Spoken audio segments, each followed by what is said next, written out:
$3,000 for a luxury hotel stay. $1,000 for meals at fancy restaurants. $500 at a famous spa. What is all this? I glanced at the credit card statement, something I usually leave for my husband to handle. The list of expenses was shocking, huge amounts for reservations during the same time period. These weren't ordinary expenses, they were dates.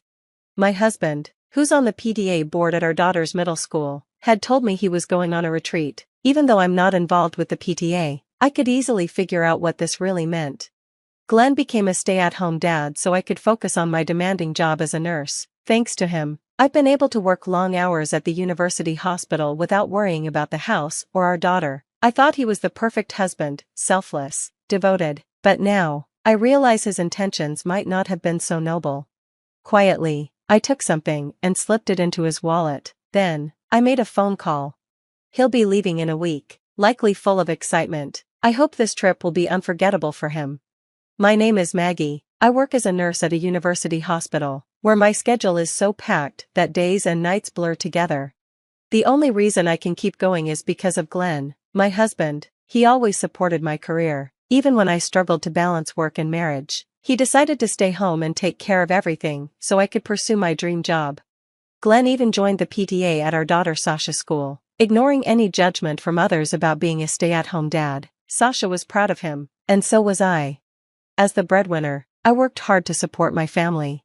But one day, I got a call from the credit card company. I had recently changed the debit account, and the payment hadn't gone through, causing an overdraft. Ugh, how did I forget this?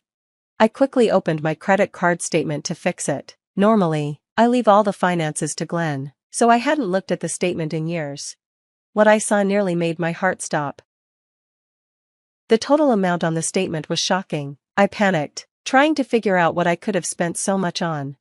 But no matter how hard I thought, I couldn't recall buying anything extravagant. I decided to dig deeper into the details. That's when I noticed a long list of purchases I didn't remember making: designer clothes, famous perfumes, a luxury watch brand. I liked those brands, but I hadn't bought anything from them. For a moment, I wondered if Glenn, who also had access to the credit card, might be planning a surprise, but I hadn't received anything from him. What stood out the most was the timing. All the purchases were made on Wednesdays. Wednesdays were the nights I worked late shifts, and it also happened to be the day Glenn attended PTA board meetings. What was going on? I decided to confront him as soon as I got home. Feeling anxious, I rushed back, but just before I reached the house, I heard someone call out. "Hi, Maggie, long time no see, coming back from work?" It was Tara, a fellow PTA member and one of the few moms I knew from school. "Oh, hi, long time," I replied awkwardly. "Thanks for always helping Glenn. I hope he's not too much trouble." I didn't know what else to say, so I just went with something neutral. She laughed and lightly patted my shoulder, teasing me about being distant. But as she moved closer, I caught a whiff of her perfume. It was a familiar scent, the exact one from the brand I'd noticed on the credit card statement. I'd wanted to buy that perfume for myself, but never did. I remembered the scent clearly. "Smells nice. Is that the one I wanted? Did you get it?" I asked, not even sure why I said it. Was it jealousy? Curiosity? I felt foolish for even bringing it up.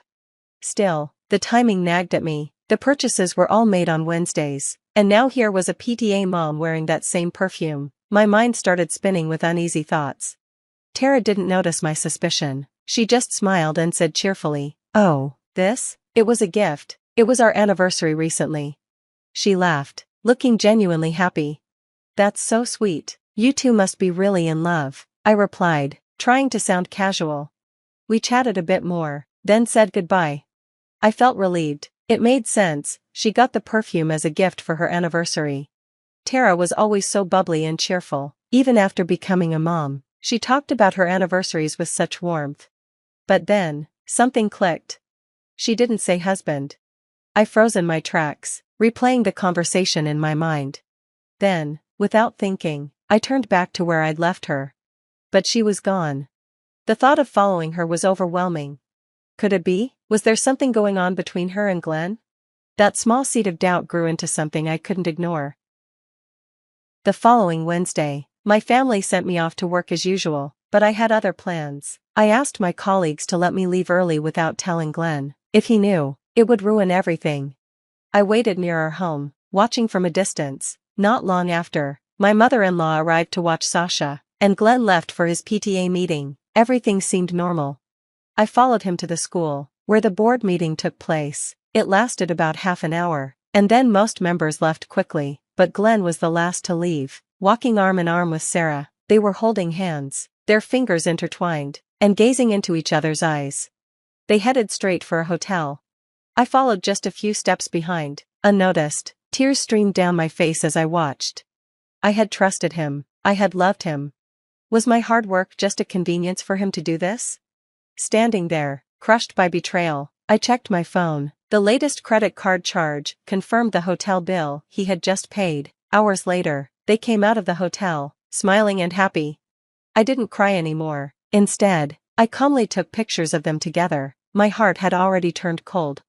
After that day, I avoided Glenn as much as I could, using work as an excuse. I didn't want to face him. Deep down, I was ready to divorce him, but I worried about Sasha, taking her away from her father, moving, changing schools. Those thoughts weighed heavily on me. Late one night, as I sat crying in the living room, Sasha's voice startled me. "Mom?" She had woken up and seen me crying. Quietly, she came over and hugged me. "I don't want you to be sad, Mom. Your enemies are my enemies. I won't forgive anyone who hurts you, not even Dad." Her words broke me. I sobbed uncontrollably, letting out all the emotions I had bottled up. Gratitude, sorrow, and everything else came pouring out. "If I divorce your dad, things will change," I told her. "We might have to move, and you won't see him every day. You might even have to change schools and leave your friends." But she just held my hands tightly and said, "I still want to be with you, Mom. I'll be fine. Please do what makes you happy." Her support gave me the courage to move forward with my plan. By then, I had started checking my credit card statements regularly. I discovered Glenn had planned a week-long trip and called it a PTA retreat. It didn't add up. What kind of parents both leave their child at home for an entire week?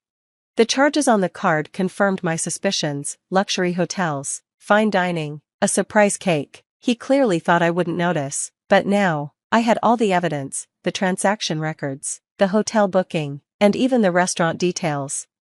I had once been grateful to Glenn for quitting his job to be a stay-at-home dad so I could focus on work. I worked hard to provide for our family because I trusted him, but he had used my trust to betray me and play around.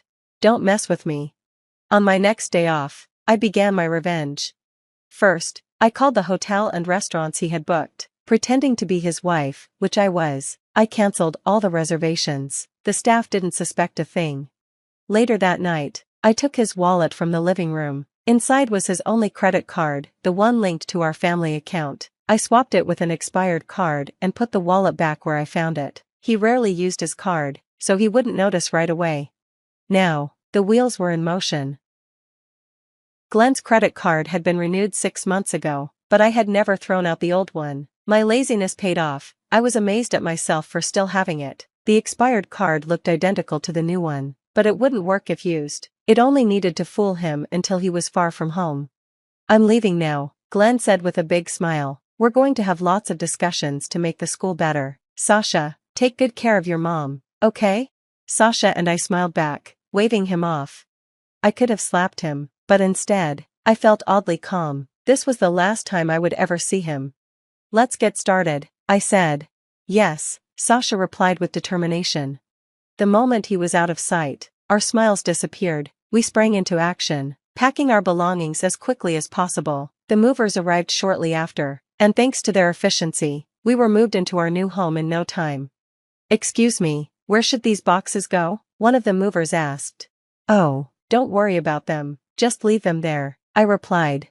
The boxes were all Glenn's belongings. Another moving company arrived to pick them up and deliver them elsewhere. By the time we were done, the house was completely empty. In the living room, where we had shared so many memories, I left a stack of credit card statements and the photos I had taken of him and Sarah. Next to them were my wedding ring, now meaningless, and the signed divorce papers. As I finished up, I noticed a flood of missed calls on my phone, all from Glenn. He must have realized something was wrong during his trip. Too bad for him. To avoid his interference, I claimed to be busy with emergency surgeries at the hospital. I let my phone vibrate endlessly in a drawer until the call stopped. By the time I checked again, my call history was cleared.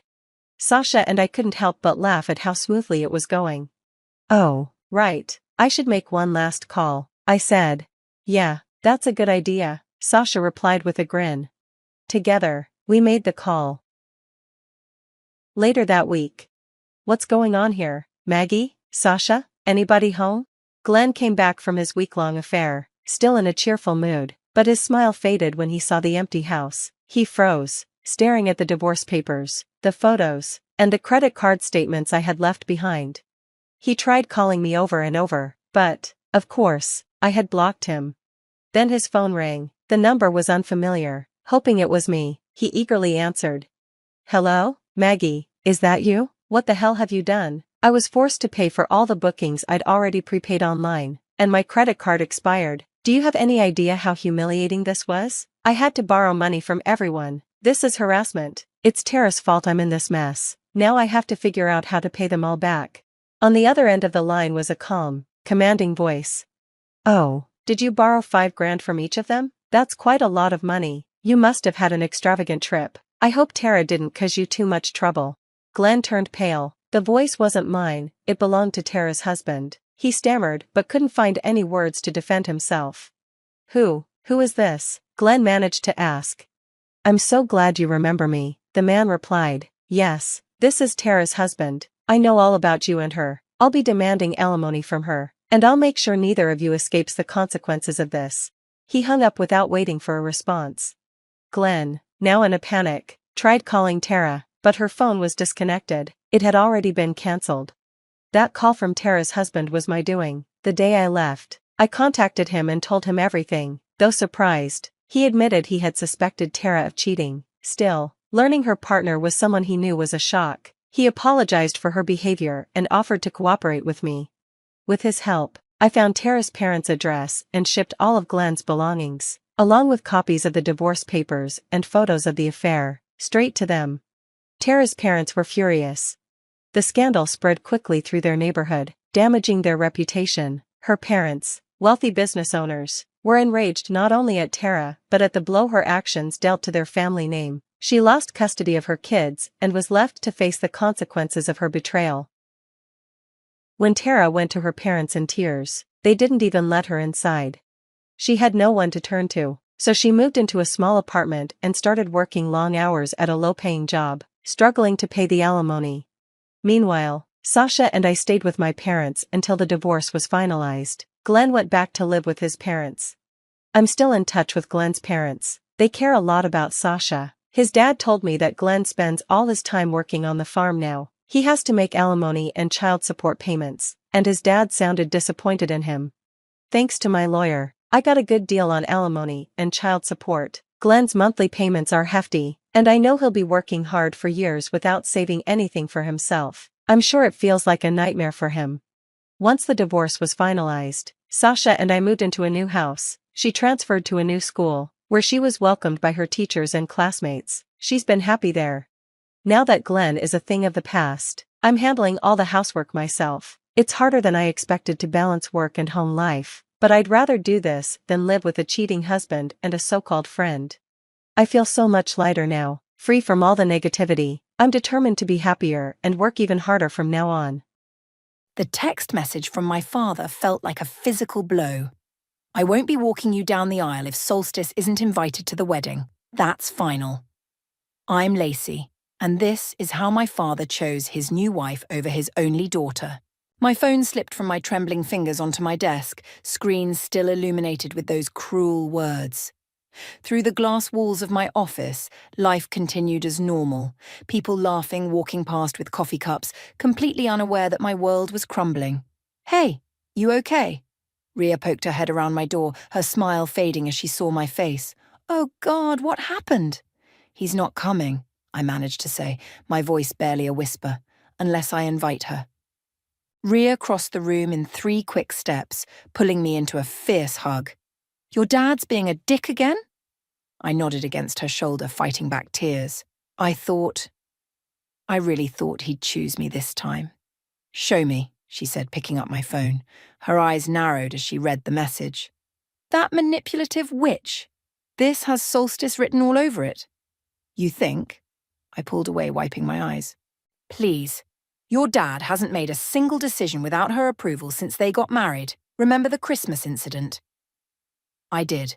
All too well. Solstice had convinced my father I was too busy to join their holiday plans, never mentioning she'd deliberately scheduled their celebration on the same day as my long-standing annual volunteer work at the shelter. When I couldn't attend, she spent weeks telling everyone how I'd abandoned the family during the holidays. My phone buzzed again. Zayn this time. Dad just told me. Want to grab coffee? Zayn wants to meet, I told Rhea, probably to convince me to give in, again. Then let's give him something to think about. Rhea's eyes sparkled dangerously. Want backup? 20 minutes later, we were at our usual coffee shop. Zayn was already there, looking uncomfortable in his suit and tie. My brother, always the peacemaker, always trying to smooth things over. Before you start, I said, sliding into the booth, the answer is no, I'm not inviting her. Lace, come on, it's one day, just let her come and... And what? I cut him off. Let her make snide comments about my dress. Let her criticize my choices. Let her tell everyone how I'm such a disappointment, just like she did at your wedding. Zayn winced. That was different. Was it? Rhea chimed in. Because from where I was standing, she did everything she could to make Lacey look bad. And your dad just sat there and let it happen. He's trapped, Zayn said quietly. You don't know everything that's going on. I leaned forward. Then tell me, what's she got on him? Because this isn't just about the wedding and you know it. Zayn shifted uncomfortably, his coffee untouched. It's not my place to say. But Lace, maybe there's another way. Something that doesn't involve cutting Dad out completely. I'm not cutting him out, I said, my voice rising. He's choosing to not be there. There's a difference. My phone buzzed again. Dad, your mother would want us all together on your special day. The rage that filled me was sudden and complete. How dare he, I whispered, showing the message to Rhea. How fucking dare he use Mum like that? That's it. I stood up, my chair scraping against the floor. I'm done playing nice. If he wants to make this public, fine. Let's make it public. What are you going to do? Zayn asked, looking worried. I smiled, and it wasn't a nice smile. I'm going to make sure everyone knows exactly why the father of the bride isn't walking his daughter down the aisle. Every single guest will know what kind of man he's become. Lacey, don't, Zayn started. Don't what? Tell the truth. That's what Solstice is afraid of, isn't it? The truth getting out. Something flickered in Zayn's eyes. Fear, recognition. He opened his mouth, then closed it again. I think, Rhea said, standing beside me, it's about time someone stood up to both of them. I picked up my phone and typed out a response to my father. Mum would want you to choose your daughter over your wife's ego. But we'll never know, will we? Because she's not here to tell us. Don't worry, though. I'll make sure everyone knows exactly why you're not walking me down the aisle. I hit send before I could change my mind. My hands were steady now, my mind clear. You're really going to do this? Zayn asked quietly. I looked at my brother, seeing the conflict in his eyes. Watch me. Zayn showed up at my apartment that evening unannounced. Pizza box in one hand, six-pack in the other. The peace offering was obvious, but I let him in anyway. You're making a mistake, he said, setting everything down on my kitchen counter. Hello to you too. I grabbed a beer, popping it open with more force than necessary. Did Dad send you? No. Solstice did. I froze mid-sip. What? She cornered me after work. Zayn ran a hand through his hair, a nervous habit he'd had since we were kids. She's concerned about the family's reputation. Of course she is, I laughed bitterly. Heaven forbid people find out she's not the perfect stepmother she pretends to be. It's more than that, Lace. Zayn wouldn't meet my eyes. She knows things. About Dad. About the company. What things? He shook his head. I shouldn't have said anything. No, you started this. What things, Zayn? The silence stretched between us, broken only by the distant sound of traffic outside. Finally, Zayn spoke, his voice barely above a whisper. Remember when Mum died, and Dad's company almost went under? Yeah, He pulled off some miracle deal at the last minute. I frowned. What about it? It wasn't exactly legal. Zane looked sick. Solstice knows. She worked at the Regulatory Commission back then. The pieces started falling into place. She's blackmailing him. Not exactly, but she makes sure he knows she could destroy everything if she wanted to. I slammed my beer down. And you've known about this? All this time? What was I supposed to do? Zine exploded. Tell everyone? Watch Dad go to prison? Watch our family name get dragged through the mud? So instead you let her terrorize me? Let Dad treat me like I'm disposable? You're not disposable, he protested. Dad loves you. Really? Because it sure doesn't feel like it. I pulled out my phone, scrolling through messages. Look at this. Last month, when she told everyone I skipped Dad's birthday dinner, I was in the emergency room with food poisoning. She knew that, Dad knew that, but they still let everyone think I just didn't show up. Zane shifted uncomfortably. She said you were faking it. And Dad believed her, over his own daughter. He doesn't know what to believe anymore. Zane's voice cracked. She's in his head, Lace, all day, every day. Little comments, subtle hints about what could happen if she ever felt unwelcome. My phone buzzed. A text from Wyatt. Just heard from your dad. You okay? No, I typed back. But I will be. Whatever you're planning, Zane said, watching me. Be careful. Solstice isn't someone you want as an enemy. Too late? I looked up at my brother. She made me her enemy the day she decided to come between me and Dad. And now? Now I'm going to show everyone exactly who she is. How? You'll see. At the wedding. I smiled grimly. Assuming you're still coming? Zane hesitated. Lace. It's a simple question, Zane. Are you coming to your sister's wedding or not? He stood up, pacing my small kitchen. You don't understand what you're asking. If I side with you publicly, then what? Solstice will reveal Dad's secrets? Maybe it's time they came out anyway. You don't mean that. Maybe I do. I crossed my arms. Maybe it's time we stopped letting fear control this family. Zane stopped pacing, bracing himself against the counter. She'll destroy him. He's destroying himself by choosing her over his children. My voice softened. And you're helping him do it. The truth of that statement hung heavy in the air between us. Finally, Zine straightened up. I'll be there, he said quietly. But whatever you're planning, just remember that some things can't be undone. I know. I walked him to the door. That's exactly why I'm doing it. As I closed the door behind him, my phone buzzed again. A message from Mary, my wedding planner and my mum's old friend. Your mother would be so proud of you standing up for yourself. Whatever you need, I'm here. I smiled, feeling stronger.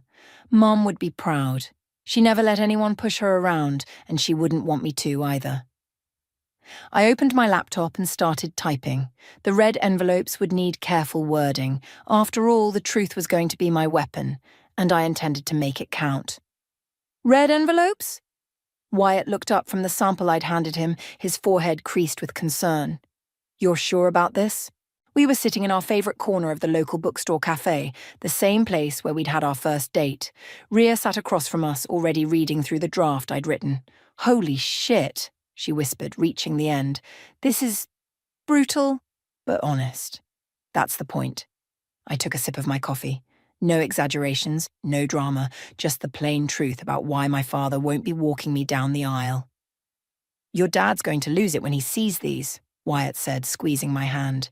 Good, I squeezed back. Maybe it's time he felt a fraction of what I've been feeling. Mary, who'd been quietly listening from the fourth chair, finally spoke up. I knew your mother for 20 years, she said, her voice gentle but firm. She would have done exactly the same thing. You think so? Oh, honey, Mary smiled. Where do you think you got your backbone from? Caroline never let anyone walk all over her, and she wouldn't want that for you either. Rhea grabbed her phone. I know a printer who can do these on that fancy red paper you want.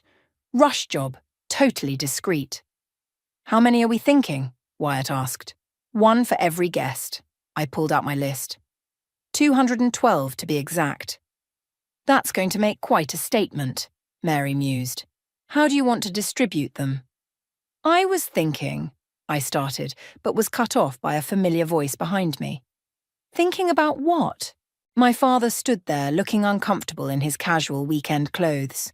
Solstice wasn't with him, a rare sight these days. Dad, I quickly slid the envelope draft into my bag. What are you doing here? I was hoping we could talk. He glanced at the others. Alone? Wyatt squeezed my hand again before standing. We'll give you some space. No, I said firmly. Whatever you have to say, you can say it in front of my family. Dad flinched at the word family, but pulled up a chair anyway. This wedding situation, it's gotten out of hand. Has it? I kept my voice steady.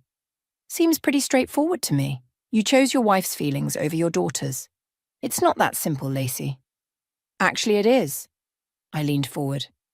You know what Solstice has done. You know how she treats me. And you still took her side. She's my wife. And I'm your daughter. The words exploded out of me, causing nearby customers to turn and stare. I lowered my voice. I was your daughter first. I was there when Mom died. I was there when you fell apart. I was there through everything.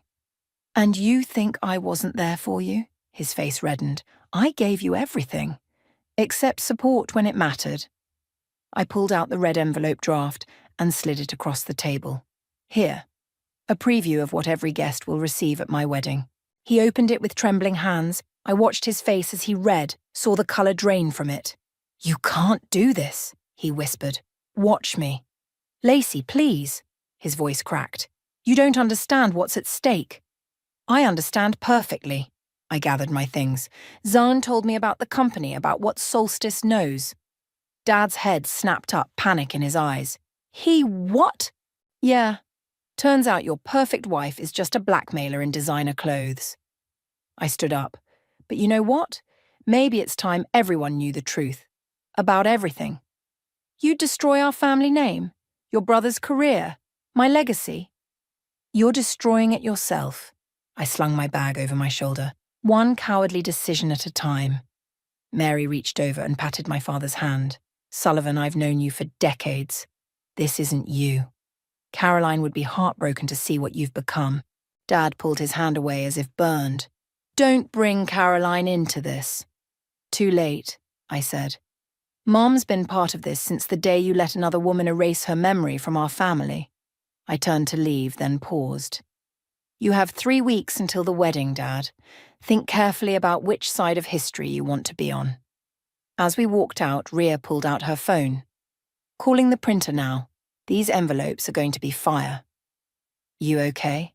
Wyatt asked softly. I watched through the window as my father sat alone at the table, still holding the red envelope, looking smaller than I'd ever seen him. No, I answered honestly, but I will be.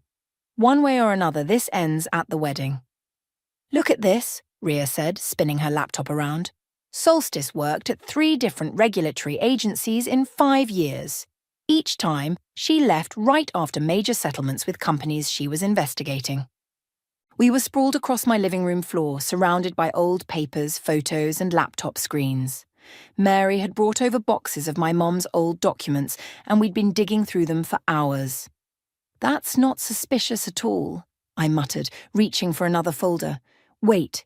Mary held up a yellowed envelope. This might be important. It's from your father's company, dated just before he met Solstice. Inside was a letter threatening legal action over financial irregularities. The same irregularities that mysteriously disappeared after Solstice entered the picture. She didn't just blackmail him, I realized. She orchestrated the whole thing. She was investigating Dad's company when Mom died. When he was most vulnerable, Mary finished, her face grim. Oh, Sullivan, you fool. My phone buzzed. Zine, Solstice is freaking out. Says Dad came home talking about red envelopes. What did you do? Showed him the truth. I typed back. Maybe you should too. The response was immediate. Coming over. 20 minutes later, Zane burst through my door looking frazzled. She's going through Dad's office. All of it. Every file, every document. Good. I handed him the letter Mary had found. Let her panic. He read it quickly, his face paling. Where did you get this? Mom kept everything, Mary said softly. She knew something wasn't right with the company's finances. She was trying to protect your father.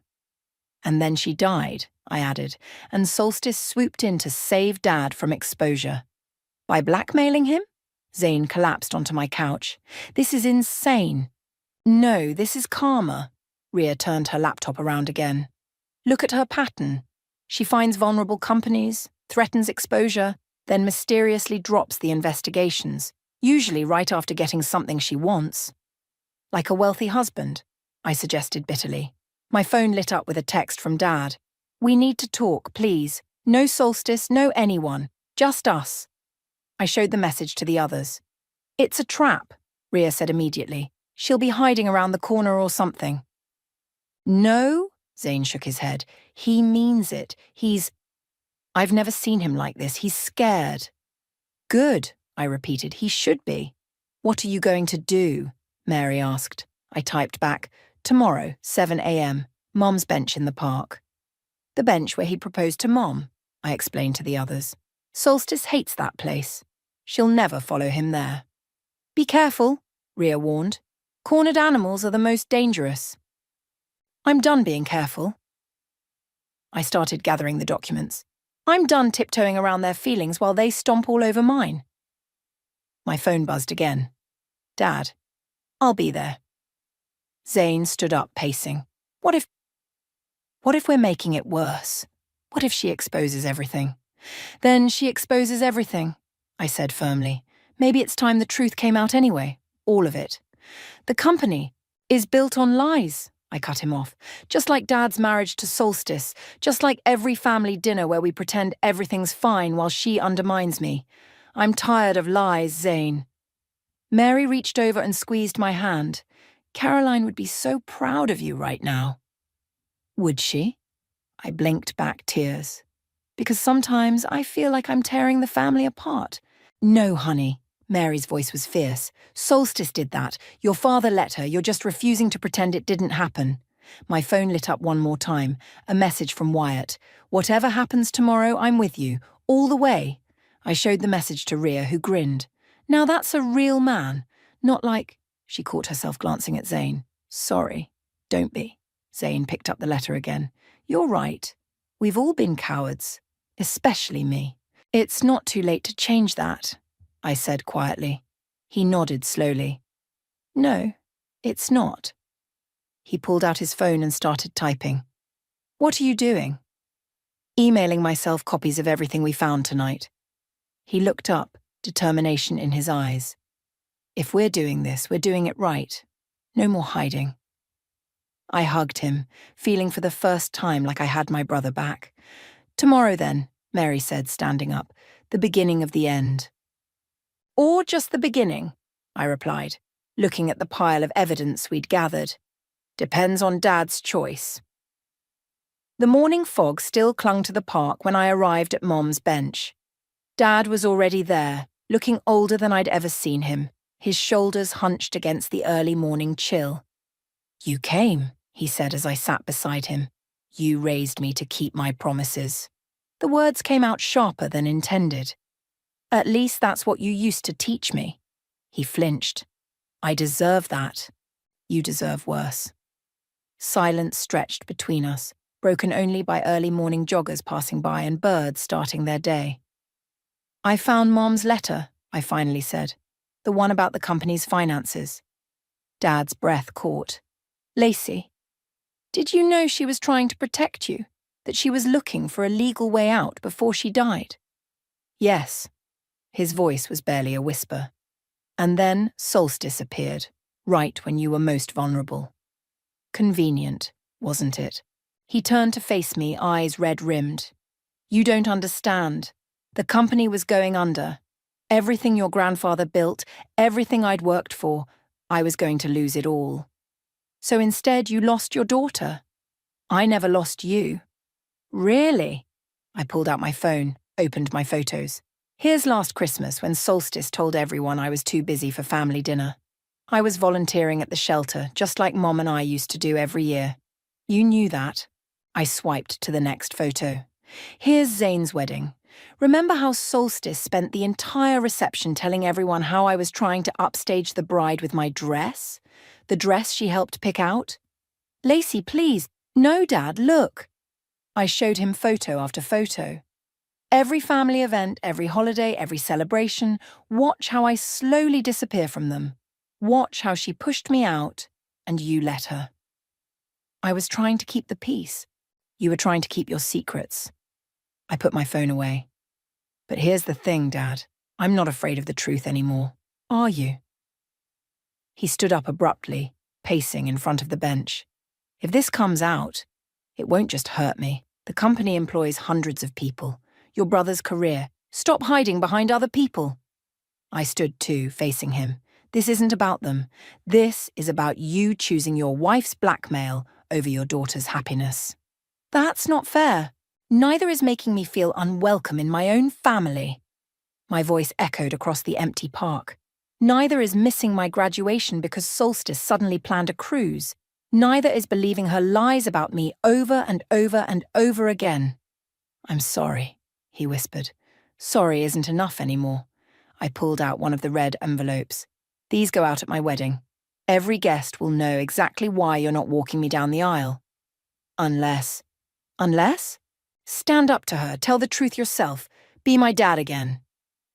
He took the envelope with trembling hands. She'll destroy everything. No, Dad, you already did that the moment you chose her over your children. My phone buzzed. Wyatt, dress fitting in an hour. You okay? I have to go, I told Dad. My fiancé and I are planning our future, a future based on trust and honesty. Everything my childhood family used to be. Lacey, wait, he grabbed my arm. What if I left her? I gently removed his hand. That's not enough anymore. The truth needs to come out. All of it. You need to make it right. How? Figure it out. You have 2 weeks until the wedding. I started walking away, then turned back. Oh, and Dad, check your email. Zayn sent you something interesting last night. What did he send? Everything we found, all the evidence of Solstice's pattern, all the proof of her blackmail. I smiled sadly. Turns out I'm not the only one tired of living with lies. As I walked away, my phone buzzed again. This time it was Mary. Your mother's watching over you today. She'd be so proud of your strength. I looked back one last time. Dad still stood by the bench, the red envelope clutched in his hand, looking lost in the morning fog. For the first time, I didn't feel sorry for him. Another text came through, this one from Rhea. The red envelopes are ready. They look amazing. Perfect, I replied. Now we wait. 2 weeks until the wedding. 2 weeks for Dad to choose between truth and lies, between his daughter and his wife, between his integrity and his secrets. The morning sun finally broke through the fog as I headed to my dress fitting.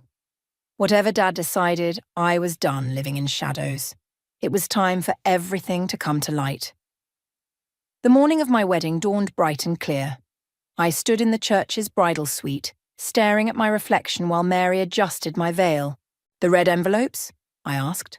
All in place, Rhea confirmed, checking her phone. One on each seat, just like we planned. The door burst open. Solstice stood there, already dressed for the wedding, her face twisted with rage. You little bitch, she hissed, waving one of the red envelopes. How dare you? Get out! Mary stepped between us, but Solstice shoved past her. You think you can expose your father like this, destroy everything he's built? I turned to face her, surprisingly calm. No, that's your job, isn't it? The blackmail, the manipulation, the threats. I saved his company. You saw an opportunity and exploited it. I smoothed my dress. Just like you did with all those other companies you investigated. Her face paled. What are you talking about? We found everything, Solstice. Your pattern, your previous victims. Did you really think my mother wouldn't keep records? Your mother, she spat, was a fool who didn't understand business. The room went deadly quiet. Even Solstice seemed to realize she'd gone too far. Get out, I said softly, dangerously, before I have security throw you out. You wouldn't dare. Try me. I nodded to Rhea, who already had her phone out. "One call and everyone will watch you get dragged out of my wedding. Imagine the gossip." "Your father won't allow—" "My father isn't here yet." I stepped closer. "And you're not going to tell him about this little visit, are you? Because then you'd have to explain how you found out about the envelopes early." She glanced down at the envelope in her hand, realization dawning. "That's right," I continued. "You broke into the church last night to snoop. The security cameras caught everything. Wouldn't that make an interesting addition to the evidence? You're bluffing. Want to risk it?" We stared each other down until finally she crumpled the envelope in her fist and turned to leave. "This isn't over," she threatened. "Actually, it is." Zane's voice came from the doorway. He stood there in his groomsman's suit, looking every inch our father's son. "Step away from my sister." "Zane," she tried to smile. "Surely you understand." "I understand perfectly." He held up his phone. "I just sent Dad the security footage of you breaking in. He's on his way." Her face went from pale to ashen. Without another word, she pushed past him and fled. "You okay?" Zane asked, hugging me carefully to avoid wrinkling my dress. "Better than okay." I grinned. "Did you really send Dad the footage?" "Yup, along with everything else we have on her. Ball's in his court now." My phone buzzed. "Wyatt, just saw Solstice storming out. You all right?" "Never better," I texted back. "Get ready for fireworks." Mary finished adjusting my veil. "Whatever happens next, you look beautiful." "Thanks to you." I hugged her. "Mum would have loved this dress." "She would have loved seeing you stand up for yourself more." Mary wiped away a tear. "Now, are we ready to do this?" Rhea checked her phone again. "Guests are being seated. Each red envelope is in place. No sign of your dad yet." "He'll come," Zane said confidently. "He has to choose now. No more hiding." Another text came through, this time from Dad. "I'm here. Can we talk before the ceremony?" I showed the message to everyone. "Want backup?" Rhea offered. "No." I took a deep breath. "This needs to be between us." 5 minutes until we need to start," Mary warned. "That's all I need." I headed for the door, then turned back. "If you see Solstice trying to come back, we'll handle it," Zane promised. In the quiet hallway outside the main sanctuary, I could hear the murmur of guests, the soft music playing. This was it. The moment everything would change. Dad stood waiting, looking torn between pride and terror.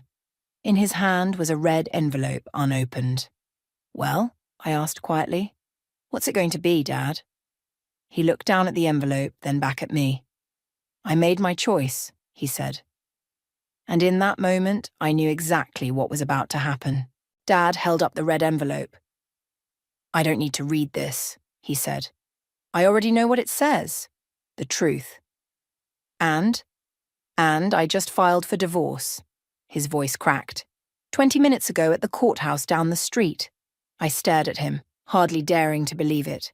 "What about the company, your reputation?" "Some things are more important." He reached into his jacket and pulled out a stack of papers. "I also submitted these to the Securities and Exchange Commission. Full disclosure of everything I did wrong, everything Solstice used against me." "Dad, I'm probably going to face charges," he continued. "The company will take a hit, but it's time to stop running from my mistakes." The wedding march began, playing softly in the background. "It's time," Mary called from down the hall. Dad held out his arm. "If you'll still have me, I'd like to walk my daughter down the aisle." I took his arm, tears threatening to ruin my makeup. "What made you decide?" "Your mother," he said simply. "Last night, I went to her grave for the first time since Solstice. I realized Caroline would never forgive me for what I've become." We reached the sanctuary doors. Inside, I could see the red envelopes on every seat, waiting to be opened. "Wait," I whispered to Mary. She nodded and signaled the musician to hold.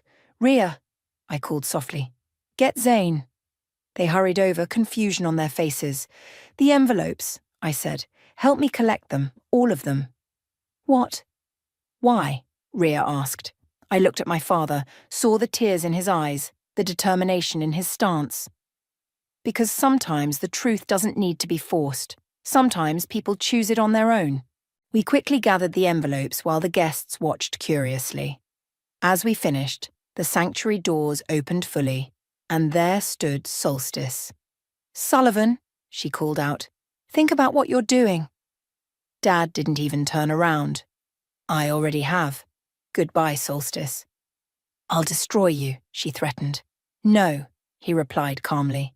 "I'm done letting you destroy anything." A security guard appeared behind her. "Mom, I need you to come with me."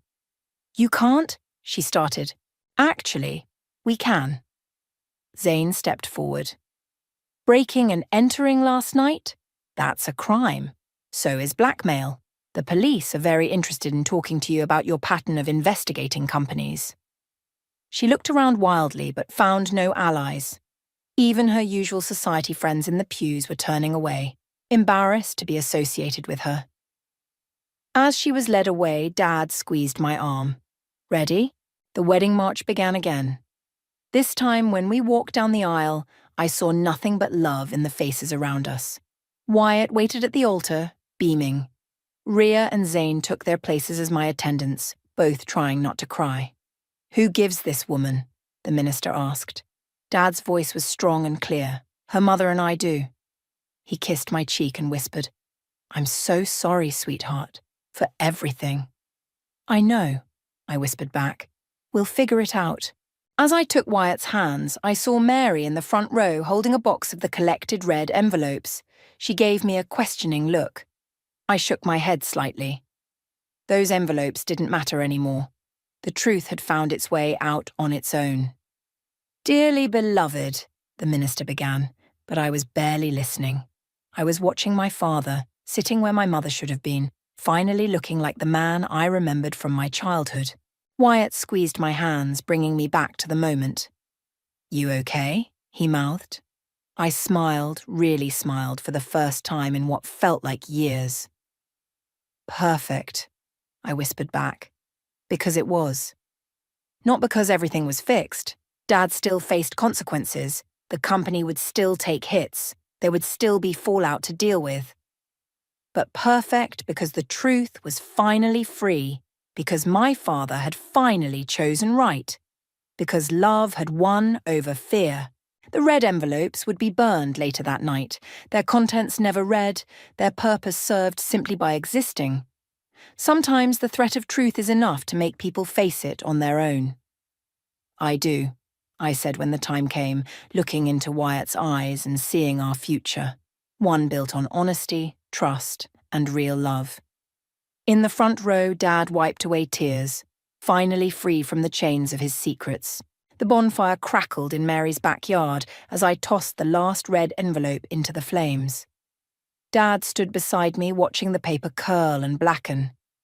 "Never did read what was in them," he said quietly. "You didn't need to." I leaned against his shoulder.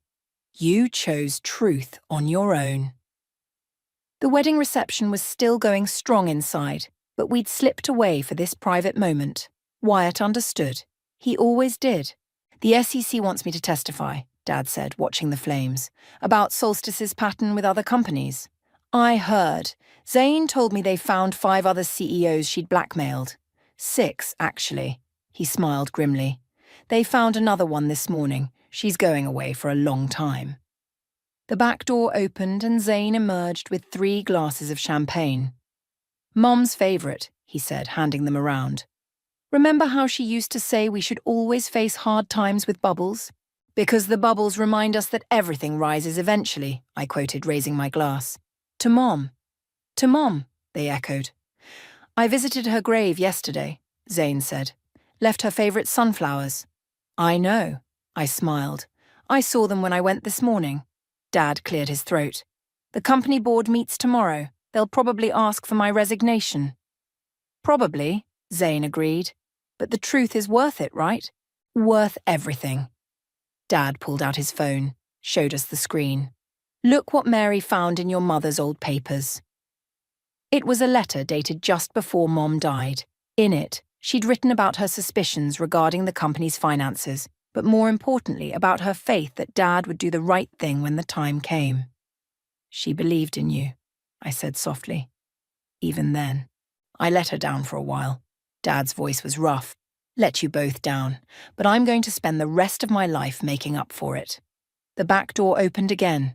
This time it was Rhea, grinning mischievously. You guys need to come see this. Someone sent Solstice's greatest hits to the local news. They're running a special report on corporate blackmail. We hurried inside just in time to see Solstice's mugshot flash across Mary's TV screen. The reporter was detailing her history of targeting vulnerable companies and executives. Who leaked it? I asked, though I had a pretty good idea. Rhea's grin widened. Let's just say Mary had copies of everything your mum saved, and she knows people at every news station in town. That's my girl, Dad laughed, surprising us all. Caroline would be proud. The door chimed and Wyatt went to answer it. He came back with a courier envelope. Special delivery for the bride. Inside was a letter from the district attorney's office. I read it aloud. In light of Mr. Kennedy's voluntary disclosure and cooperation, we are recommending minimal penalties. They're going easy on you, Zane asked Dad. Not easy, just fair. Dad took the letter, read it himself. Community service, financial penalties, some restrictions on future business dealings, but no jail time. Because you chose to come forward, Mary said from the doorway. Because you chose your family over fear. The news report continued, showing Solstice being led away in handcuffs. The reporter mentioned that more victims were coming forward every hour. Turn it off, I said. This is supposed to be a wedding reception. Wyatt obliged, then pulled me onto the dance floor where other couples were swaying to the music. Over his shoulder, I watched Dad ask Mary to dance, saw Zane and Rhea joining them. Happy? Wyatt asked. More than. I kissed him softly. Thank you for standing by me through all of this. Always will. He spun me gently. Though I have to admit, when you first told me about the red envelope plan, I thought you were crazy. Sometimes crazy works. I glanced at Dad, saw him laughing at something Mary said. Sometimes it's exactly what people need to find their way back to themselves. The music shifted to Mum's favourite song. Dad caught my eye across the room, smiled through his tears. May I cut in? He asked Wyatt. I believe I owe my daughter a proper father-daughter dance. As we danced, I realised something. The red envelopes had never really been about revenge. They'd been about hope. Hope that given the choice between truth and lies, between love and fear, people would choose right. I love you, Dad, I said. I love you too, sweetheart. He held me closer. Thank you for not giving up on me. Outside, the bonfire consumed the last of the red envelopes. Their purpose served not by what they contained, but by what they represented. The power of truth to set us free. The day my mother gave me the ultimatum still burns in my memory like a fresh wound. I can picture every detail. The way her fingers gripped her wine glass, how my father's shoulders tensed, and the look of smug satisfaction on my sister Yasmin's face. My name is Alina, and 7 years ago, I chose love over family. Not that they saw it that way. It's him or us, my mother declared, her voice cutting through the tension in our family dining room. You can't possibly expect us to accept a man like that into our family. I stared at the text message from Landon lighting up my phone. Everything okay? I'm here if you need me. My fingers trembled as I set the phone face down on the table. Mom, you don't even know him, I protested, fighting to keep my voice steady. The charges were dropped. He was innocent. Innocent men don't get arrested in the first place. Yasmin chimed in, ever ready to twist the knife. God, Alina, how naive can you be? My brother Matthew sat silently, studying his plate as if it held the secrets of the universe. Typical. He never could handle confrontation. Your sister's right. Dad finally spoke, his words heavy with disappointment. We've worked too hard building our reputation in this community. What will people say when they find out our daughter is dating an ex-con? He was cleared of all charges. I slammed my hand on the table, making the silverware jump. He built his company from nothing, and now... Enough! Mom's voice cracked like a whip. She set down her wine glass with deliberate precision. Alina, we're not asking you to choose. We're telling you how it's going to be. End things with Landon or don't bother coming back here. The silence that followed felt like a physical weight on my chest. I looked around the table at the faces I'd known all my life. Mom's stern disapproval, Dad's weary resignation, Yasmin's barely concealed satisfaction, and Matthew's studied indifference. You want me to choose? I stood up slowly, my chair scraping against the hardwood floor. Fine. I choose him. Alina, Dad warned, think very carefully about what you're doing. I have thought about it. I've thought about how none of you bothered to meet him, to hear his side of the story, to see the amazing person he is. My voice grew stronger with each word. You're so worried about your precious reputation that you can't see past your own prejudices. Don't you dare lecture us about prejudice, Mom snapped. That man, I cut her off, is the person I love. And if you can't accept that, then maybe I don't need this family. Yasmin laughed, a sharp, cruel sound. You'll come crawling back when he shows his true colors. Men like that don't change. I grabbed my phone and purse, my movements sharp and decisive. You know what's funny, Yasmin? At least Landon owned up to his mistakes and worked to become better. When was the last time any of you admitted to being wrong about anything? If you walk out that door, Mom said, her voice ice cold, don't expect to be welcomed back. I paused at the doorway, my hand on the frame. You know what, Mom? Right now, I can't imagine wanting to come back. The drive to Landon's apartment was a blur of tears and anger. When I pulled into his parking spot, he was already waiting outside, concern etched across his face. One look at me, and he knew. They made you choose, he asked softly as I fell into his arms. I nodded against his chest, breathing in the familiar scent of his cologne. I chose you. He pulled back slightly, his eyes searching mine. Alina, I can't let you give up your family for me. Maybe if I talk to them. No, I said firmly, wiping my eyes. They made their choice. I made mine. We'll build our own life, create our own family. Are you sure? His voice was gentle, but I could hear the worry underneath. I looked up at him, really looked at him. The man who had turned his life around, who had built something meaningful from nothing, who loved me without conditions or ultimatums. I've never been more sure of anything in my life. That night, as we lay in bed, my phone buzzed with messages from my family. I turned it off without reading them. The choice was made, the die cast. I didn't know then that this decision would set in motion events that would change all our lives forever. But that's the thing about choices. You never really know their full impact until years later, when you look back and realize that some bridges, once burned, leave ashes that never quite cool. 7 years can change everything. I stood at the floor-to-ceiling windows of our penthouse office, watching the city buzz 40 stories below. My reflection showed a woman my family wouldn't recognize. Polished, confident, successful. The scared girl who drove away from their house that night was gone. Mrs. CEO, Landon's voice came from behind me. The board is waiting. I turned to face my husband, straightening my blazer. Still feels surreal. You earned this, he said, squeezing my shoulder. Every single bit of it.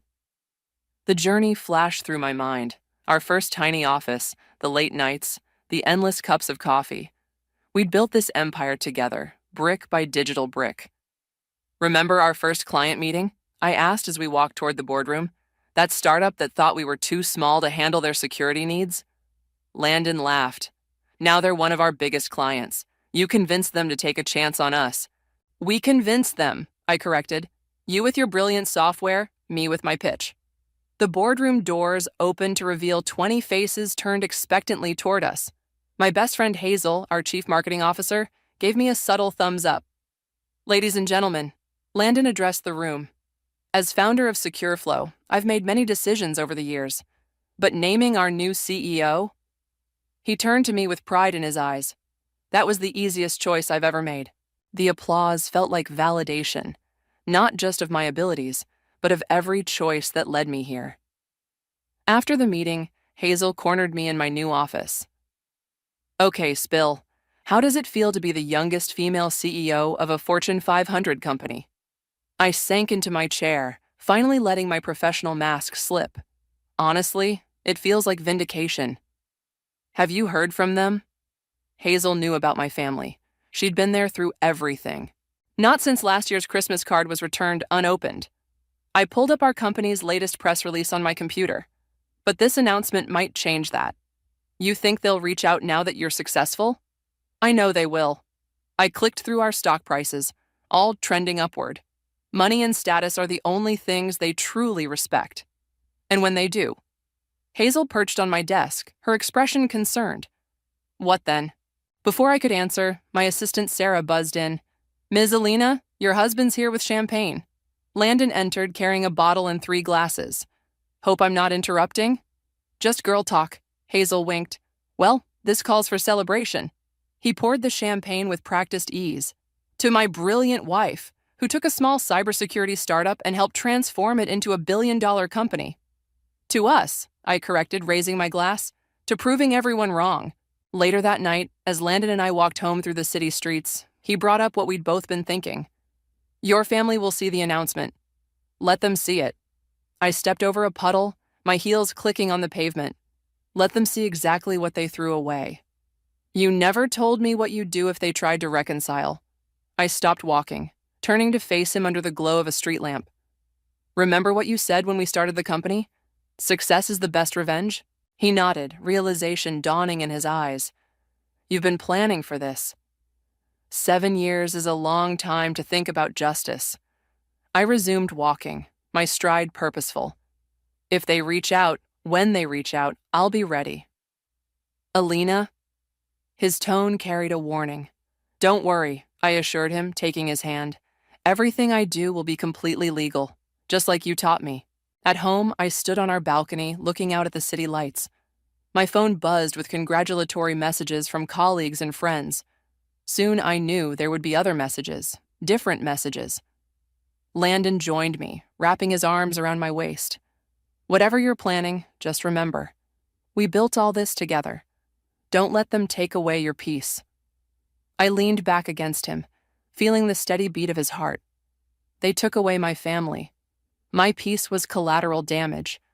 We made our own family, he reminded me. Look at everything we've achieved. He was right, of course. We had everything: success, respect, love. But some wounds don't heal clean. Sometimes they leave scars that itch for resolution. My phone buzzed again. This time it was an email from our PR team with tomorrow's newspaper headlines. Secure Flow names new CEO, The Rise of Alina Simmons. I smiled, knowing that somewhere in the city, my family would be reading those same headlines over their morning coffee. The thought filled me with a satisfaction I hadn't felt in years. The game was about to begin, and I had all the pieces in place. The call came exactly 3 days after the announcement. I was in my office reviewing quarterly reports when Sarah's voice crackled through the intercom. Ms. Alina, there's a Yasmin Fuller on line 1. She says she's your sister. My hand hovered over the phone. 3 days. Longer than I'd expected, but right on schedule. Put her through, I said, straightening in my chair. Alina? Yasmin's voice hadn't changed, still that same sugary sweetness that masked a serpent's tongue. It's been so long. 7 years, 2 months, and 16 days. I kept my voice neutral. But who's counting? A nervous laugh. I saw the news. CEO of Secure Flow. We're all so proud. We? I interrupted. And who exactly is we, Yasmin? The family, of course. Mom and Dad, Matthew. We've all been following your success. I pulled up my email, clicking through to a folder labeled Family. Inside were screenshots of their social media posts over the years, their carefully curated lives, never once mentioning me. How interesting, I said. I must have missed all your congratulatory messages along the way. About that. She paused, and I could picture her rehearsing her next words. We may have been hasty in our judgment. About everything. About Landon. Hasty? I laughed, the sound sharp enough to cut. That's what you're calling it? People change, Alina. We've changed, and clearly we were wrong about Landon. Look at everything you've built together. I pressed my fingertips against my desk, grounding myself. Why are you calling, Yasmin? Really? Another pause. I miss my sister. We all miss you. Matthew's getting married next month, and Mom and Dad's 40th anniversary is coming up. It feels wrong not having you there. And the fact that I'm now CEO of a Fortune 500 company has nothing to do with this sudden attack of conscience? That's not fair, she protested. We're family. We were family, I corrected. 7 years ago, when I needed you most. Can't we move past that? Meet for coffee, maybe? Just you and me? The door opened and Hazel walked in, stopping short when she saw me on the phone. I waved her in. You know what? I said to Yasmin.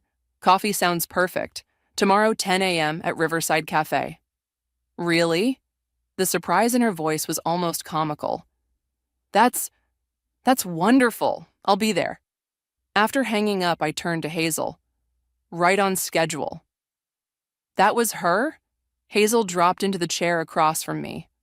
What did she want? Exactly what we predicted. Family reunions, wedding invitations, and a healthy dose of guilt tripping. And you agreed to meet her? I smiled, pulling up a different folder on my computer. Of course, it's all part of the plan. Alina. Hazel leaned forward. Are you sure about this? Revenge might feel good in the moment, but this isn't just revenge, I cut her off. This is justice. They need to understand what they did. My phone buzzed. A text from Landon. Yasmin called you? News travels fast, I muttered, typing back, yes, meeting her tomorrow. His response was immediate. Want me there?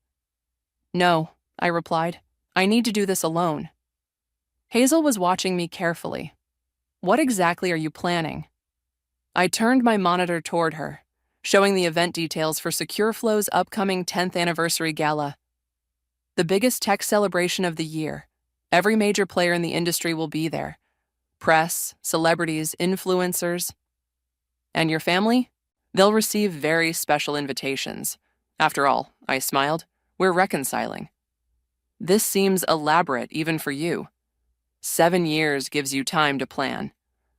I stood up, walking to the window. They didn't just reject me, Hazel. They tried to break me. They wanted me to fail, to come crawling back, proving them right. But you didn't. No, I didn't. And now they want to pretend none of it happened, to slip back into my life now that it's convenient. I turned back to her. They don't get to do that. My phone buzzed again. Yasmin confirming tomorrow's meeting. Perfect. Just be careful, Hazel warned. Don't let this consume you. I nodded, but my mind was already racing ahead, plotting each move like a chess game. Tomorrow would be the opening gambit, appearing receptive, vulnerable, ready to reconcile. Yasmin would report back to the others, and then, trust me, I told Hazel. Everything is going exactly as planned. As she left, I pulled up the gala invitation template on my screen. It would be perfect, elegant, exclusive, promising everything my status-obsessed family couldn't resist. They thought they were orchestrating a reunion. In reality, they were walking right into my carefully laid trap, and I couldn't wait to spring it. Riverside Cafe buzzed with morning energy as I watched Yasmin approach my table. She looked exactly the same. Designer handbag, perfect makeup, practiced smile. I stood to greet her, accepting her tentative hug with calculated warmth. You look amazing, she gushed, sliding into her seat. Success suits you. Coffee first, I smiled, signaling the waiter. Then we can talk. Once our orders arrived, Yasmin launched into her carefully rehearsed speech. We've all changed so much, Alina. Matthew's found someone wonderful. Mom's mellowed out, and Dad, he keeps your newspaper coverage in his study. How touching. I stirred my latte slowly. And you? Still working at the boutique? Her smile faltered slightly. Actually, I've been thinking about a career change. The fashion industry is so volatile these days. I took a sip, watching her over the rim of my cup. What did you have in mind? Well? She leaned forward conspiratorially. I heard SecureFlow is expanding its marketing department. There it was. I bit back a smile. Is that what this is about, Yasmin? A job? No! She reached across the table, grabbing my hand. This is about family, about making things right. The job, that would just be a bonus, a chance to work together like sisters should. I pulled my hand away, reaching into my bag. Speaking of family, I withdrew 4 elegant black envelopes. These are for you, Matthew, Mom, and Dad. Her eyes widened as she took them. What are they? Invitations to SecureFlow's 10th anniversary gala. Next month at the Grand Plaza Hotel. Very exclusive. Celebrities, tech giants, press coverage. The perfect place for a family reunion, don't you think? Alina, I don't know what to say. Say you'll come, all of you. I leaned forward. Let's show everyone that the past is behind us. Back at the office, Hazel was waiting in my private conference room. How did it go? Like taking candy from a baby. I kicked off my heels, sinking into a chair. She practically salivated over the invitations. And she bought it? The reconciliation? People believe what they want to believe. I pulled up the gala's security protocols on my tablet. She thinks she's manipulating me. That's what makes it perfect. Hazel studied the plans. Private security at every entrance, guest list verification, media coverage. This is thorough. It has to be. I showed her the special instructions for my family's arrival. When they're turned away at the door in front of everyone, you're going to humiliate them publicly. They'll feel exactly what I felt that night. Rejected, exposed, humiliated.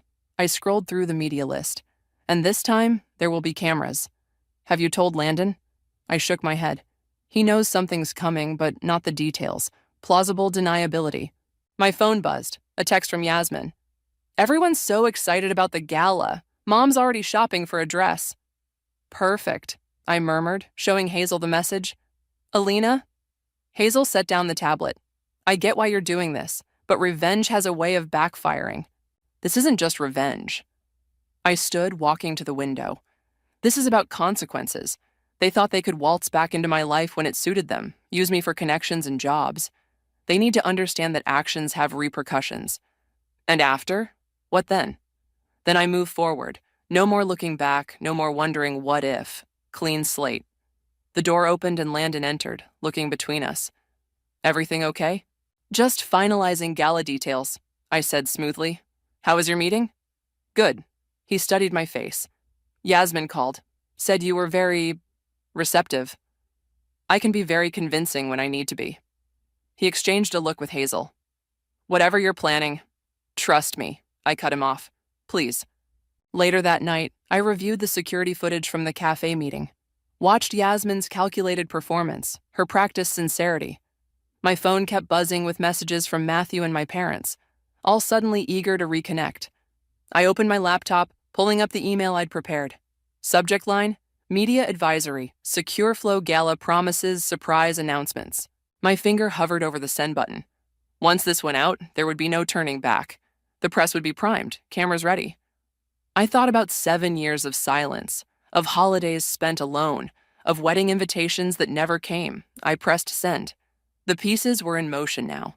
In 1 month, my family would arrive at the Grand Plaza Hotel, dressed in their finest, ready to capitalize on my success. Instead, they'd find locked doors and rolling cameras. Sometimes the best revenge isn't served cold. It's served with a spotlight. The Grand Plaza Hotel gleamed like a jewel in the evening light. From my private security room, I watched the monitors as guests began arriving. Each screen showed a different angle. The main entrance, side doors, VIP access points. No detail left to chance. They're here, Hazel announced, pointing to a monitor showing my family stepping out of a black SUV. My mother emerged first, resplendent in a designer gown. Dad followed, adjusting his bow tie. Matthew and his fiancée, then Yasmin bringing up the rear. Right on time, I murmured, checking my watch. Begin Operation Lockout.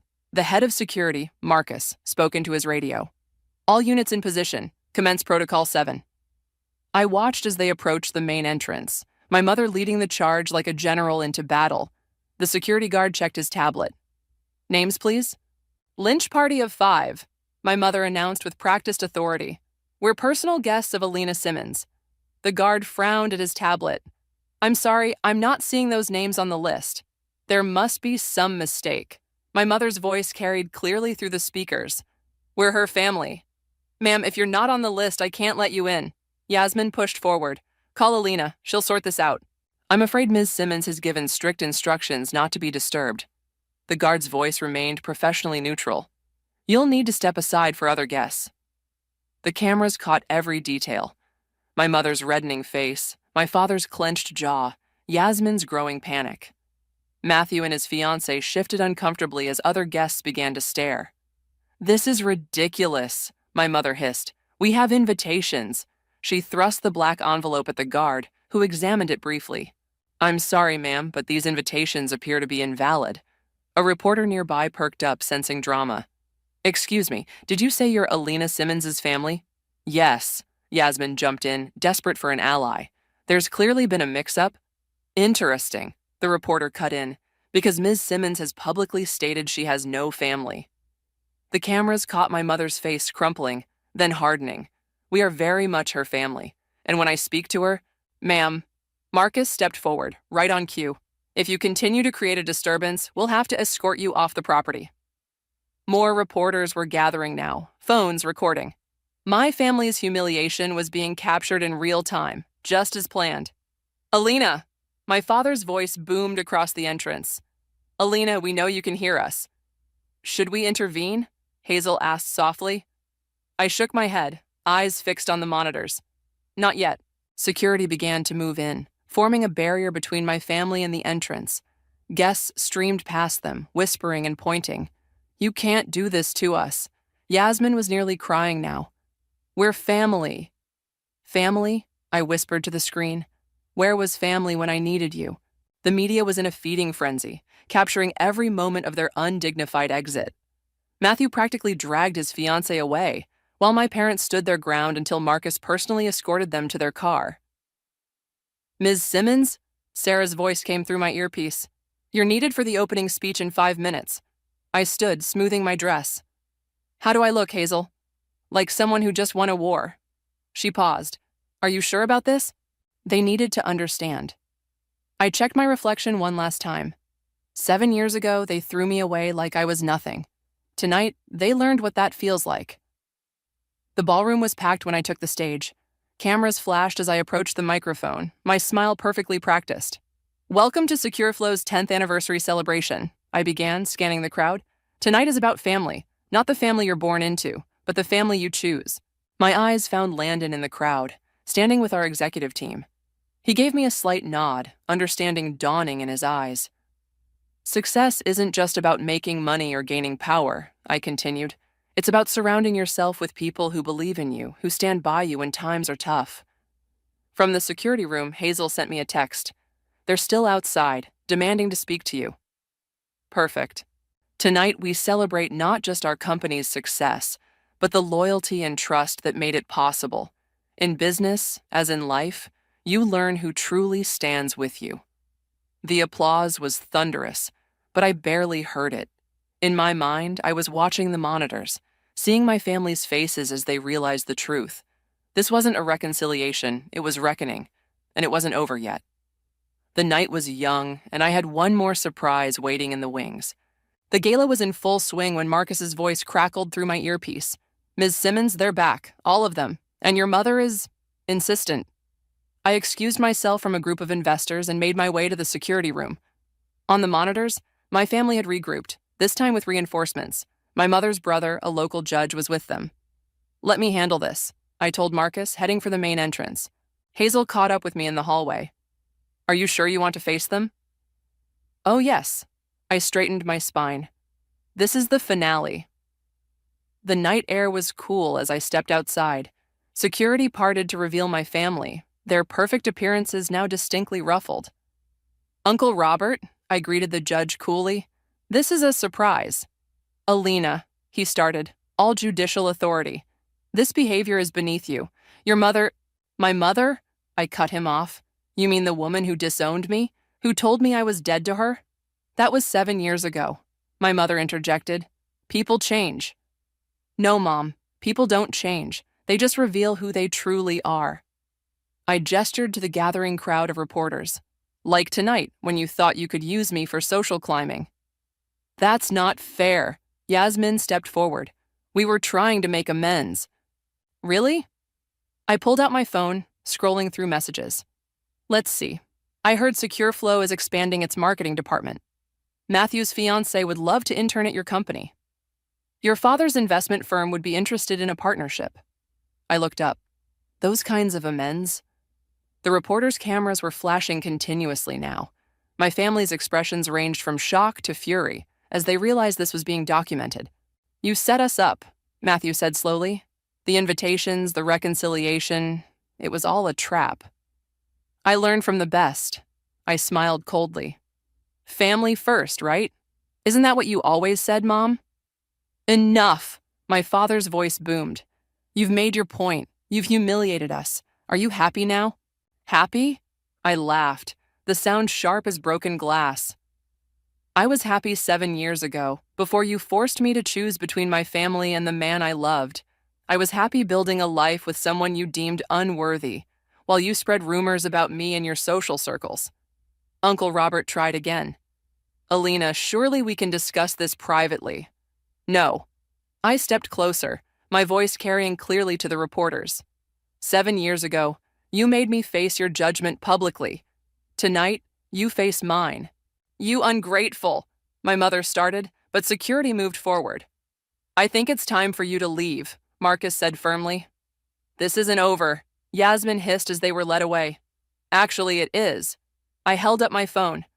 Everything that happened here tonight, it's already trending on social media. The family karma is quite popular. Their faces paled as realization hit. The society pages they loved so much would be telling a very different story tomorrow. Back inside, Landon was waiting. I saw the commotion. Are you okay? Never better. I straightened his tie. Ready to announce the Tokyo expansion? He caught my hand. Alina, what you did out there was necessary. I met his eyes. They needed to understand that actions have consequences, that they can't just waltz back into my life when it's convenient. And now? Now we focus on what matters. I nodded toward the ballroom. Our real family, the people who stood by us. As we returned to the gala, my phone buzzed with a message from Matthew. You've destroyed Mom's reputation in her social circles. I hope you're satisfied. I typed back, like you destroyed mine 7 years ago. Karma's funny that way. Hazel appeared at my side. The video's gone viral. Your family's trending for all the wrong reasons. Good. I watched as Landon took the stage to announce our international expansion. Let them feel what it's like to be the family scandal for once. Was it worth it? She asked softly. I thought about the years of pain, the lonely holidays, the wedding invitations that never came. Then I thought about tonight. Their shocked faces, their desperate attempts to save face, their final realization that they'd lost all power over me.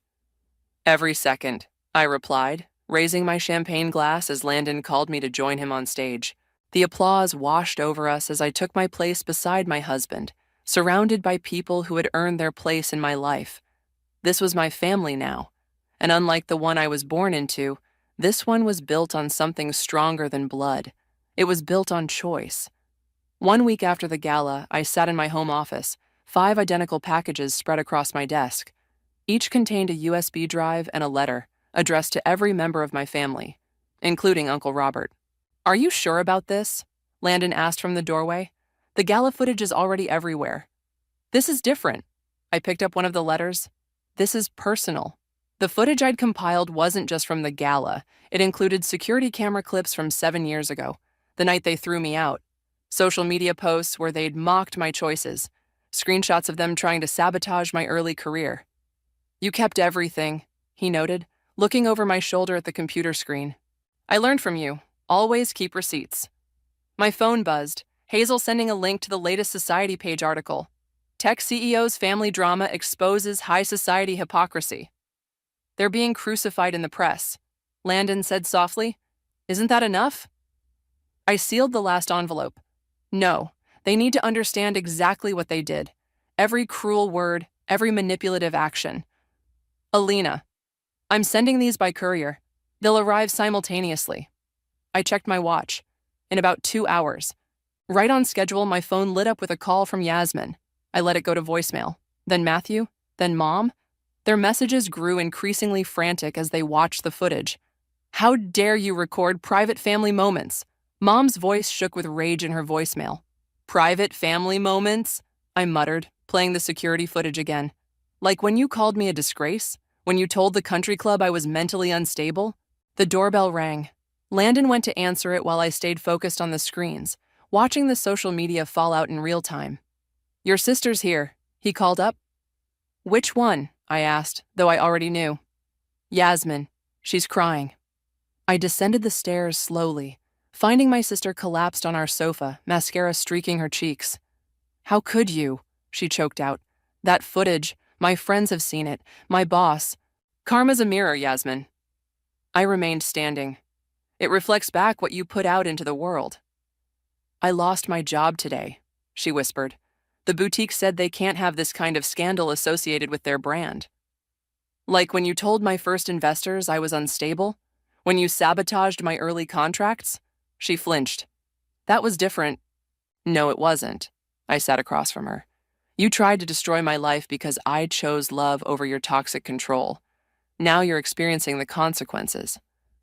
Mom's had to resign from 3 charity boards, she said quietly. Matthew's fiance's family is reconsidering the wedding. Actions have consequences, I repeated, something our family never seemed to understand. My phone buzzed again. Uncle Robert this time? His message was brief. We need to talk, all of us. They want to meet, I told Landon after Yasmin left. Damage control, probably. Will you go? I pulled up the final video on my laptop, the one I hadn't included in the packages. Security footage from my office the day after the gala, showing me recording a message. No need, I smiled. I've already prepared my response. The video went live that evening on all major social platforms. In it, I sat at my desk, composed and professional.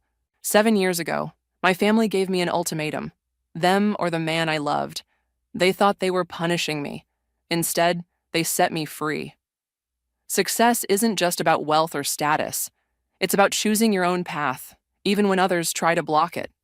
This isn't about revenge. It's about truth, about consequences, about showing that family should lift you up, not tear you down. Within hours, it had gone viral. The comments flooded in, stories of family estrangement, of toxic relationships, of choosing love over obligation. You've started a movement, Hazel texted. People are sharing their own stories. Choosing love is trending. I closed my laptop, walking to the window. Somewhere in the city, my family was watching their carefully constructed social world crumble. They were feeling what I felt, exposed, vulnerable, judged. But unlike them, I had built something real. Something that couldn't be shattered by society gossip or family disapproval. My phone buzzed one last time, a message from Matthew. I understand now. What we did to you. I'm sorry. I left it unread. Some apologies come too late. Some bridges, once burned, should stay ashes. Besides, I had a company to run, a husband who loved me, and friends who had become family. That was worth more than any apology. The autumn wind whipped around me as I stood at my father's grave. The funeral had ended hours ago, but I couldn't bring myself to leave yet. Mom and the others had gone, not acknowledging my presence beyond tight-lipped glances. I thought I'd find you here, Landon said, appearing beside me. You okay? He never reached out, I said quietly. Even at the end. The headlines from last week flashed through my mind. Business tycoon dies without reconciling with CEO daughter. Maybe he wanted to, Landon offered. Pride can be a prison. So can hate. I placed a single white rose on the fresh earth. I thought revenge would feel different.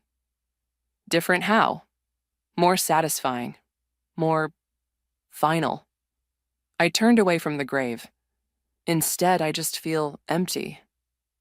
Back at the office, Hazel was waiting with fresh coffee and concern. The press wants a statement about your father's passing. No statement. I sank into my chair. Let the silence speak for itself. There's something else. She handed me an envelope. Your mother's lawyer delivered this.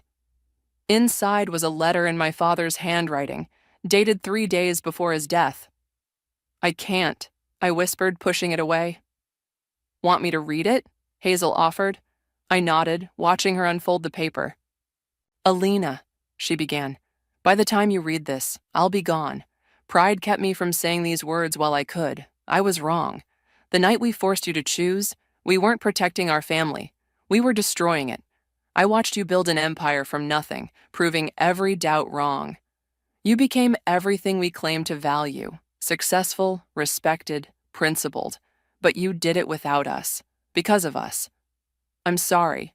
Not because you're successful now, but because we failed you then. Your mother won't approve of this letter. Some wounds run too deep to heal, but you deserve to know. I died proud of you. Love, Dad." The office fell silent except for the hum of computers. "Alina?" Hazel touched my shoulder. "He was right," I said, standing abruptly. "Some wounds run too deep." I walked to the window, watching the city below. My phone buzzed. Yasmin trying again. She'd been calling daily since Dad's diagnosis. This time, I answered. "What do you want, Yasmin?" "I'm at the coffee shop across from your office," she said quietly. "Just, please, 5 minutes." I found her at a corner table, looking smaller somehow, defeated. "Dad's letter," she began. "Did you—" "Yes?" "He wanted to reach out so many times." She twisted her napkin. "We all did. But after what you did at the gala, exposed us." "I exposed the truth," I corrected. "Nothing more." "The truth?" She laughed bitterly. "The truth is we were terrible to you. The truth is we deserved everything you did. The truth is, I miss my sister. The sister you had died 7 years ago." "I know." She met my eyes. "But maybe the sister you are now would be willing to get coffee sometimes. No agenda, no family pressure, just coffee." I studied her face, searching for manipulation but finding only exhaustion. "Why now?" "Because Dad's death showed me something. Pride and Prejudice cost us 7 years. How many more are we willing to lose?" My phone buzzed. Landon checking in. I typed quickly. "I'm okay, having coffee with Yasmin." His response was immediate. "Remember, forgiveness is for you, not them." "Coffee," I said finally. "Once a month, just us. No Mom, no Matthew, no pressure." "Really?" Hope flickered across her face. "Really, but Yasmin." I leaned forward. "If this is another manipulation—" "It's not," she interrupted. I don't want to be at another funeral wondering about what could have been." Later, in bed, Landon held me as I finally let the tears come. "You know what's funny?" I whispered. "All that revenge, all that planning. And in the end, Dad's letter hit harder than anything I did." "Because it was real," he said softly. "No games, no manipulation, just truth." "Do you think I'm weak for agreeing to coffee with Yasmin?" "I think you're strong enough to set boundaries without building walls." I thought about Dad's letter, about Yasmin's tired eyes, about the weight of carrying anger for so long. "I'm not forgiving them," I said firmly, "but maybe I can stop letting them take up so much space in my head." "That's not weakness." Landon kissed my forehead. "That's wisdom." Outside, the city lights twinkled like stars. Somewhere out there, my family was dealing with their own regrets, their own consequences. But here, in this moment, I was finally free. Not because of revenge, but because I chose to be. Sometimes the best revenge isn't about making others hurt. It's about refusing to let them hurt you anymore. That's the revenge I should have planned all along. I stared at my phone, reading the message for the 100th time. The words hadn't changed. "I'm sorry you had to find out this way, but your husband's been seeing someone for months. I thought you should know. My name is Sasha, and this was how my perfect life began to unravel." I confronted Stefan that evening, my hands shaking as I held up my phone. "Is there something you want to tell me?" He glanced at the screen, and I watched his face transform from confusion to recognition to calculated calm. "Baby, it's not what you think." "Don't," my voice cracked. "Just don't. I have proof, Stefan. Pictures, messages, everything." He sat down heavily on our leather couch, the one we'd picked out together last spring. "Look, things haven't been great between us lately. You're always working late, focused on your startup ideas. I called my mom immediately after he left, expecting comfort, support, anything. Instead, her response felt like a second betrayal. "Well, honey, what did you expect? Men have needs. Maybe if you'd been more attentive." "More attentive?" I couldn't believe what I was hearing. "Mom, he cheated on me." "These things don't happen in a vacuum, Sasha. You've been so wrapped up in your career lately. Stefan's such a good man. He provides for you. He's charming. I hung up. My best friend Margaret arrived within 30 minutes, armed with wine and fierce loyalty. "Your mother said what?" She paced my living room fuming. "That's absolutely insane." "It gets worse," I said, taking a long sip of wine. "My dad called. He thinks I should work it out with Stefan. Apparently I'm being hasty and emotional." "Of course you're emotional. Your husband cheated on you." The doorbell rang. It was my sister Jolie, looking concerned but distant. "Mom sent me to talk some sense into you." "Sense?" I laughed bitterly. "You mean convince me to stay with a cheater?" "He made a mistake, Sasha. But you're not exactly innocent here. When was the last time you made him feel appreciated? When was the last time you put your marriage before your career?" I stood up, my wine glass trembling in my hand. "Get out!" "Sasha, get out!" The glass shattered against the wall, red wine streaming down like blood. "All of you, my whole family, you're defending him? After what he did to me?" Margaret stepped between us. "I think you should leave, Jolie." After she left, I collapsed onto the floor, surrounded by broken glass and spilled wine. "They're all taking his side. My own family. Then they don't deserve you," Margaret said firmly, kneeling beside me. "Listen to me, Sasha. You're brilliant, strong, and capable. If they can't see that, it's their loss." The next week was a blur of lawyers, mediation attempts, and more betrayals. My family staged an intervention, all of them gathered in my parents' living room like I was some wayward teenager. "Stefan's willing to work through this," my mother said, hope bright in her eyes. "He loves you, sweetie." "He's sorry," my father added. "Everyone makes mistakes." I looked at their earnest faces, my mother, my father, my sister, all convinced they knew what was best for me, all choosing him over me. Something inside me hardened, turned to steel. "I'm done," I said quietly. "What do you mean, done?" Jolie asked. I stood up, straightening my spine. "I mean, I'm done with all of you. You want Stefan so badly? Keep him, but you lose me in the process." "Don't be dramatic," my mother scoffed. "I'm not being dramatic. I'm being clear. From this moment on, don't call me, don't text me, don't try to contact me. We're finished." "You can't mean that," my father said, finally looking worried. "We're your family." "No," I replied, walking to the door. "Family doesn't do this to each other. Family stands by you when you're hurt. Family protects you. You're just people who share my DNA." I walked out of that house with nothing but my purse and my dignity. Behind me, I could hear my mother calling my name, my father's heavy sigh, Jolie's frustrated grunt. I didn't look back. In my car, I called Margaret. "I did it. I cut them off. Are you okay?" I started the engine, watching my childhood home grow smaller in the rearview mirror. "No, but I will be. They think I'm nothing without Stefan? They think I'm the failure here? Just watch me prove them wrong." I pulled onto the main road, my hands steady on the wheel for the first time in days. Sometimes the end of everything is really just the beginning. And this was my beginning, my chance to show them all exactly what I was capable of. 3 months after walking out on my family, I sat across from a potential investor in a sleek downtown coffee shop, trying not to show how desperately I needed this meeting to go well. "Your business plan is solid," Fabian said, studying the document spread between us. "But why come to me? There are bigger firms that would jump at this." I took a careful sip of my coffee.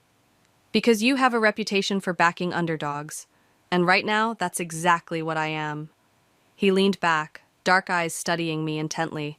"Tell me the truth. Why start this now? Your resume shows you were in corporate marketing for years. What changed?"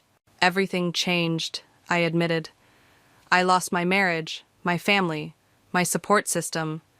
But I gained clarity. This business idea? It's been in my head for years. I just needed the push to actually do it." Margaret, who'd insisted on coming for moral support, chimed in from beside me. "She's been developing this concept for ages.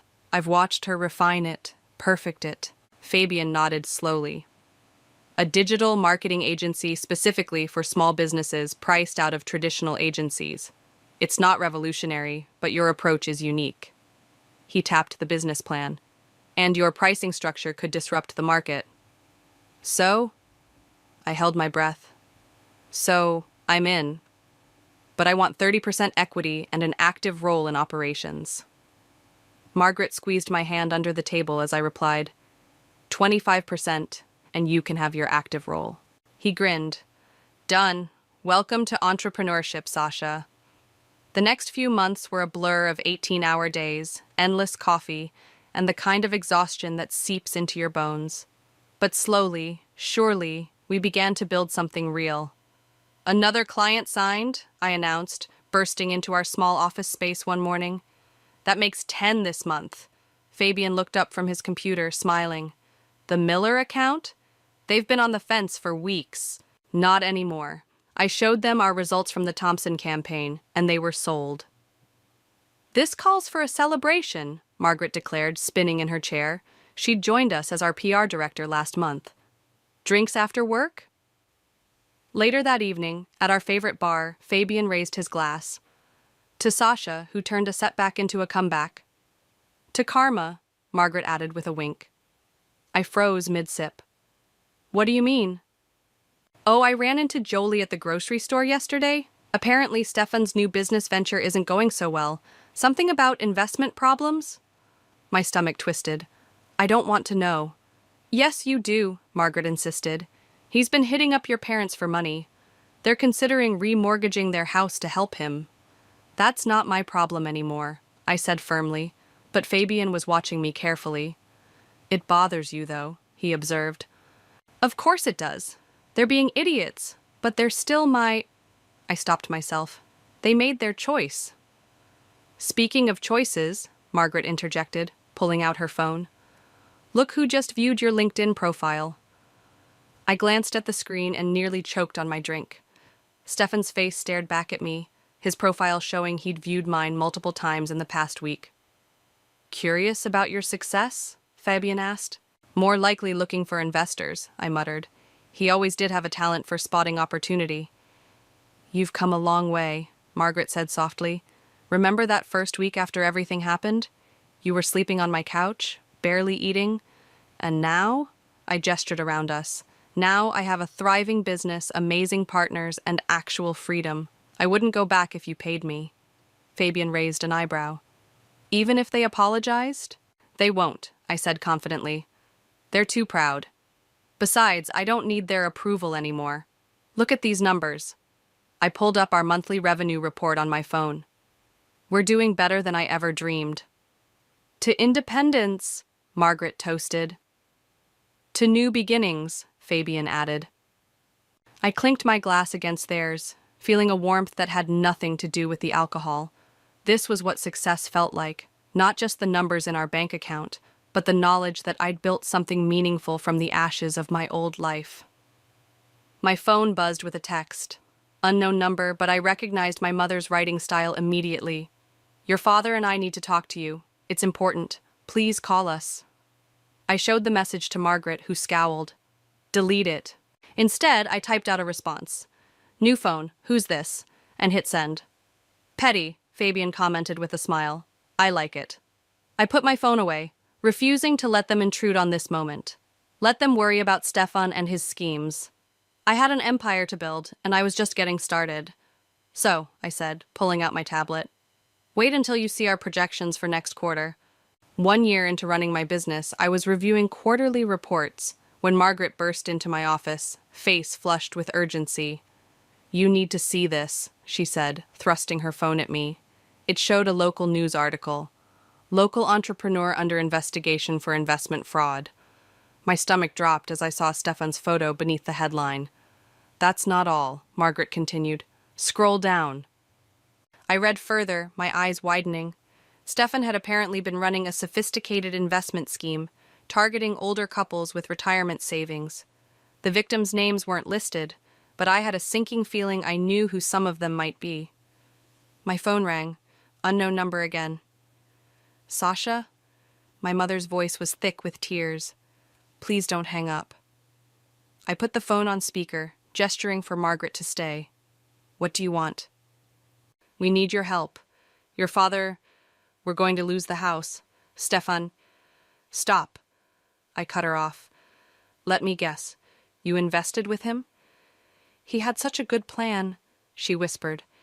He showed us the projections, the testimonials from other investors.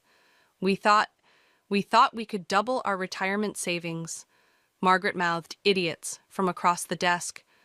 I couldn't disagree. How much? I asked. Everything. Her voice cracked. Our savings, the house equity. He said it was guaranteed returns. Nothing's guaranteed, Mom. That's literally the first rule of investing. Please, she begged. We need $200,000 to keep the house. We can pay you back. I laughed bitterly. With what? You just said you lost everything. We're your parents, Sasha. Really? Because when I needed parents, you chose Stefan. When I needed support, you blamed me. When I needed family, you turned your backs. My voice was steady, even as my hands shook. Funny how I'm suddenly your daughter again when you need money. The door opened and Fabian walked in, raising an eyebrow at my expression. I waved him in. Sasha, please, my mother continued. Your father can't sleep. Jolie tried to help, but she's struggling too. We don't know what to do. I'll tell you what to do, I said coldly. Contact the authorities, file a police report, get a lawyer, but don't call me again. I hung up, dropping my head into my hands. Your ex? Fabian asked, setting a coffee on my desk. Apparently he scammed my entire family, I said. They invested everything with him. Karma's a witch, Margaret said, but her expression was concerned. Are you okay? I'm fine. They made their bed. I straightened up, reaching for the coffee. Let's focus on work. How's the Taylor account looking? But Fabian wasn't letting it go. You should look into what he's doing. If he scammed your family, he's probably scammed others. Not my problem. No, he agreed. But it could be an opportunity. I looked up sharply. What do you mean? Think about it. Your company specializes in digital marketing for small businesses. What if we offered free services to help his victims rebuild? The publicity would be incredible, and it would drive Stefan crazy, Margaret finished, grinning. Brilliant. My phone buzzed again, a text from Jolie. Mom's a mess. Dad's talking about bankruptcy. Please help us. Another message followed. I'm sorry for everything. You were right about him. Too little. Too late, I muttered, showing the messages to Margaret. Your sister reaching out too? Fabian asked. They must be desperate. Good, I said, but something in my chest tightened. They deserve this. They do, Margaret agreed. But maybe Fabian's right. Maybe there's a way to help his other victims while making your family realize exactly what they lost when they chose him over you. I pulled up Stefan's company website on my computer. Look at this. He's still actively recruiting investors. There's an event next week. We should go, Fabian suggested. Gather intelligence. Are you crazy? He'll recognize me immediately. Not if we do it right, Margaret said, excitement building in her voice. I have a friend who does amazing makeovers. He'll never know it's you. I stared at Stefan's smiling face on the website, remembering how that same smile had convinced my family to turn against me. Now it was apparently convincing others to hand over their life savings. Fine, I said finally. But we do this my way. No confrontations, no scenes. We gather information and we help his victims. But my family? They can figure their own way out of this mess. Agreed, Fabian said, pulling out his phone. I'll start making calls. As they left my office, I looked at Jolie's messages again. I'm sorry for everything, I read aloud, tasting the bitterness of those words. Sorry wasn't going to fix this, but maybe, just maybe, I could prevent others from making the same mistake my family did. I barely recognized myself in the hotel bathroom mirror. Margaret's friend had worked magic. My usually straight dark hair was now a wavy blonde. Colored contacts changed my brown eyes to blue, and subtle contouring makeup transformed my features just enough. Ready? Margaret adjusted her own disguise, a sleek red wig and glasses. As I'll ever be. I smoothed down my designer dress, borrowed from Fabian's sister. Remember, we're potential investors from Seattle. We entered the hotel conference room where Stefan's investment seminar was being held. The space was packed with people, mostly older couples clutching folders and notepads. My stomach churned as I imagined their life savings about to be handed over to him. "There he is," Margaret whispered, nodding toward the front. Stefan looked exactly the same. Expensive suit, perfect hair, that practiced smile that had once made me feel special. He was working the room like a pro, shaking hands, laughing at jokes, touching people's arms in that familiar way that made them feel important. "Ladies," he approached us, hand extended. "Welcome. I don't believe we've met." "Amanda Pierce," I said, using my prepared alias. My heart hammered, but my voice remained steady. "This is my business partner, Rachel." "Stefan Diaz," he smiled, holding my hand a moment too long. "Seattle, right? I noticed you on the registration list. We're actually expanding our operations there." "How fascinating," I purred, channeling every ounce of confidence I had. "We're very interested in your investment structure." "Well, you're in for a treat," he winked. "We're offering special terms for our premium investors today." As he moved away to greet other guests, Margaret gripped my arm. "You okay?"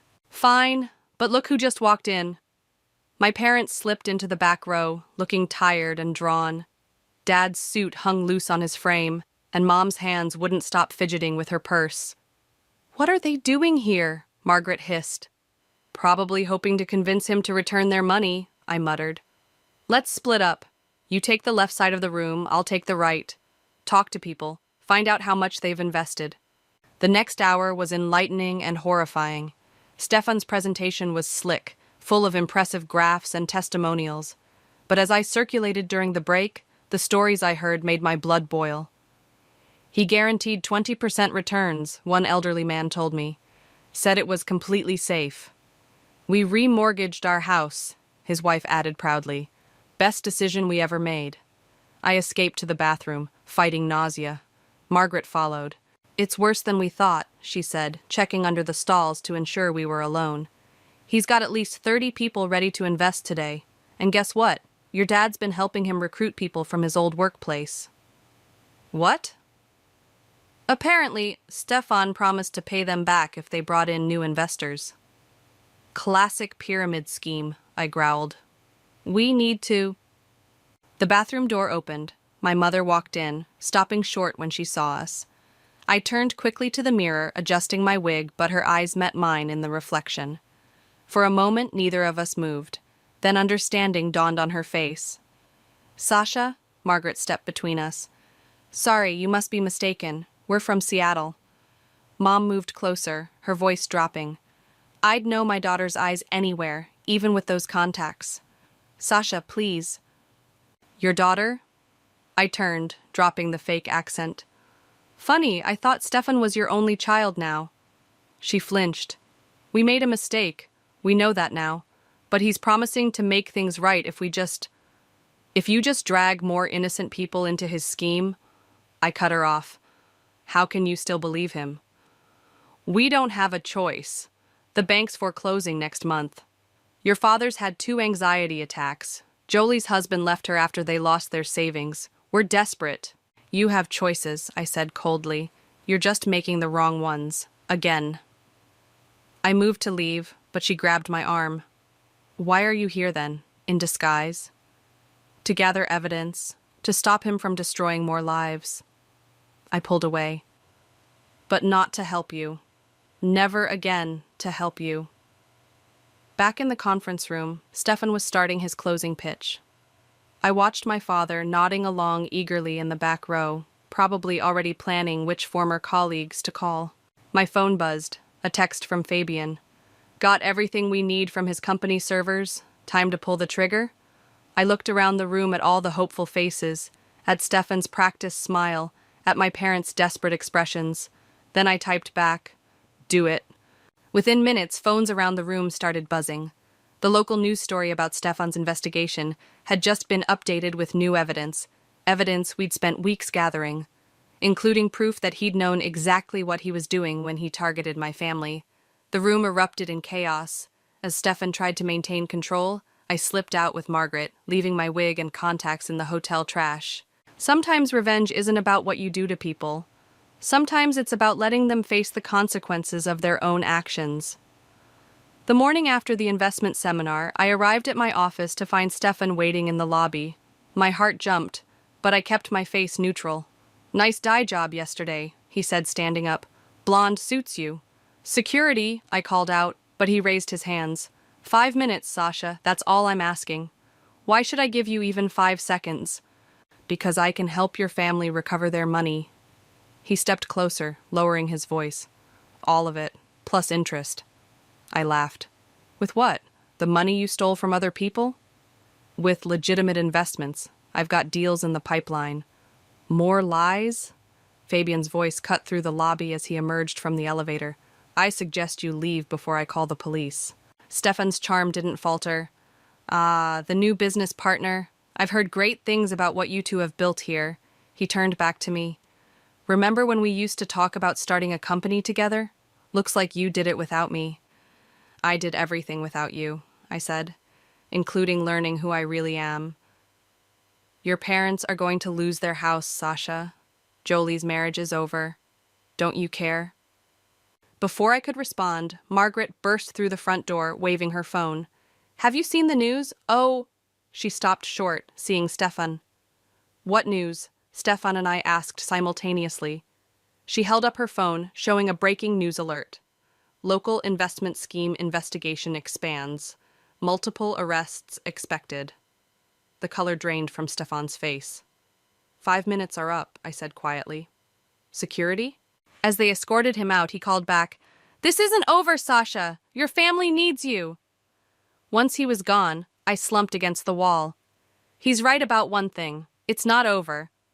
No, Fabian agreed. But it's getting there. The FBI contacted me this morning. They want to talk to you about being a witness. My phone buzzed, Jolie calling. I declined the call. You can't avoid them forever, Margaret said gently. Watch me. But an hour later, Jolie showed up at my office. She looked terrible. Dark circles under her eyes, clothes hanging loose on her frame. 2 minutes, I said, not offering her a seat. I left him, she blurted out. Rick, I mean.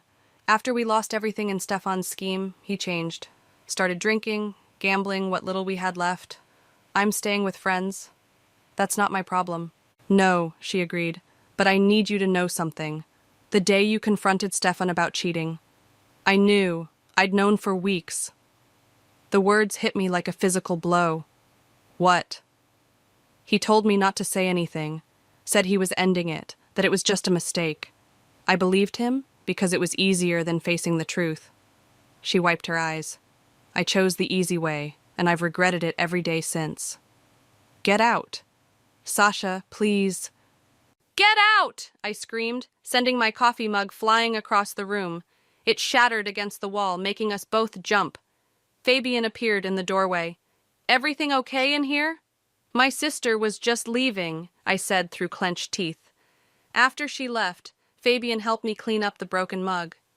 You know, he said carefully, sometimes the strongest revenge is showing people exactly what they lost. What do you mean? Your company's doing amazing. You're about to be instrumental in bringing down a major fraud operation. You've built a life they can only dream of now. He paused. Maybe that's enough. It's not about revenge anymore, I admitted. It's about trust. They broke something I can't fix. No, Margaret said from the doorway, but maybe you can build something new, something stronger. My phone buzzed again, a text from my mother. We're meeting with bankruptcy lawyers tomorrow. I know we don't deserve your help, but please just talk to us. We were wrong. About everything. Delete it, Margaret advised. Instead, I typed back, You're right, you don't deserve my help, but I'll send you the contact information for a good financial advisor. What you do with it is up to you. That's more than they deserve, Fabian said. Maybe, I agreed. But it's who I am. Not who they made me, but who I chose to be. Later that evening, as we reviewed the evidence we'd be presenting to the FBI, Fabian caught me staring at an old family photo on my phone. Missing them? Missing who they were supposed to be, I corrected. But you know what? I like who I am now better than who I was then. Good, he said, squeezing my shoulder, because that person built something amazing. I deleted the family photo and pulled up our company's latest projections instead. The past could stay where it belonged, behind me. I had a future to build, and it was looking brighter every day. The FBI interview room was colder than I expected. Agent Torres sat across from me, reviewing my statement about Stefan's investment scheme. "So he approached you directly at your office?" she asked, tapping her pen against the desk. "Yes, offered to help my family recover their losses if I'd back off." She nodded. "We've found similar patterns. He tries to leverage personal relationships to keep people quiet." She slid a folder across the table. "Take a look at this." Inside were photos of Stefan meeting with various people, including my father, at upscale restaurants, golf courses, even church gatherings. "Your father was quite active in recruiting new investors," she said carefully. "I'm aware." My voice was flat. "Is he being charged?" "That depends on how much he knew. We're interviewing him tomorrow." She leaned forward. "Ms. White, we have enough to arrest Stefan. But with your testimony about his direct attempt to silence you, we could make an even stronger case." Before I could respond, there was a knock at the door. Another agent entered with fresh documents. "You need to see this," he told Torres. "Stefan just emptied his accounts, all of them." My stomach dropped. "He's running." "Not if we can help it."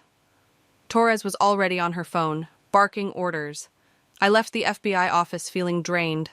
Margaret was waiting outside in her car. "Well?" she asked as I climbed in. "Stefan's trying to flee, and my dad might be facing charges." Her hand found mine.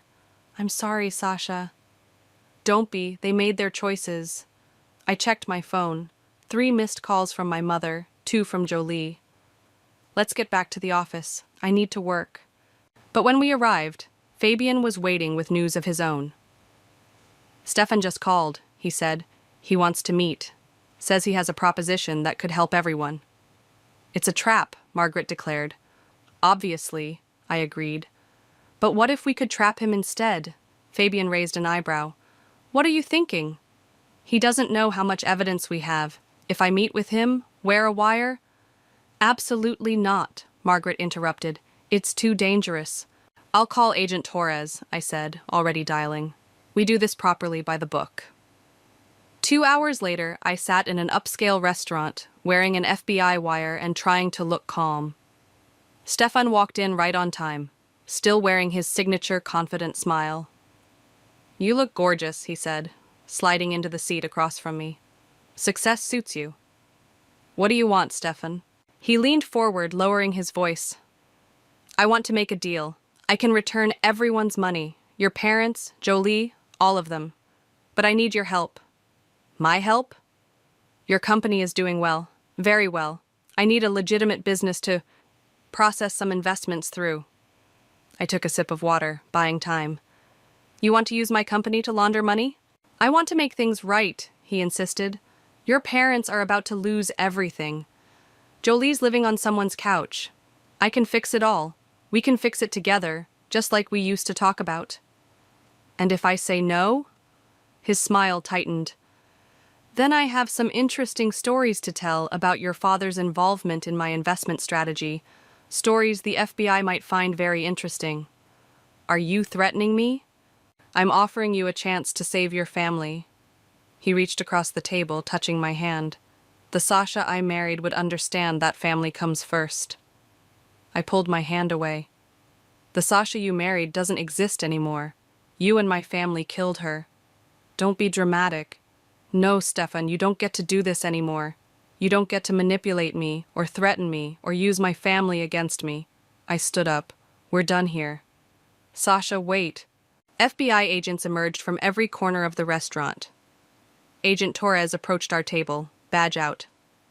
"Stefan Diaz, you're under arrest for investment fraud, attempted witness tampering, and extortion." The color drained from his face as they cuffed him. "You were wearing a wire?" "Sasha, please, I can explain." "Save it for your lawyer," Torres said, leading him away.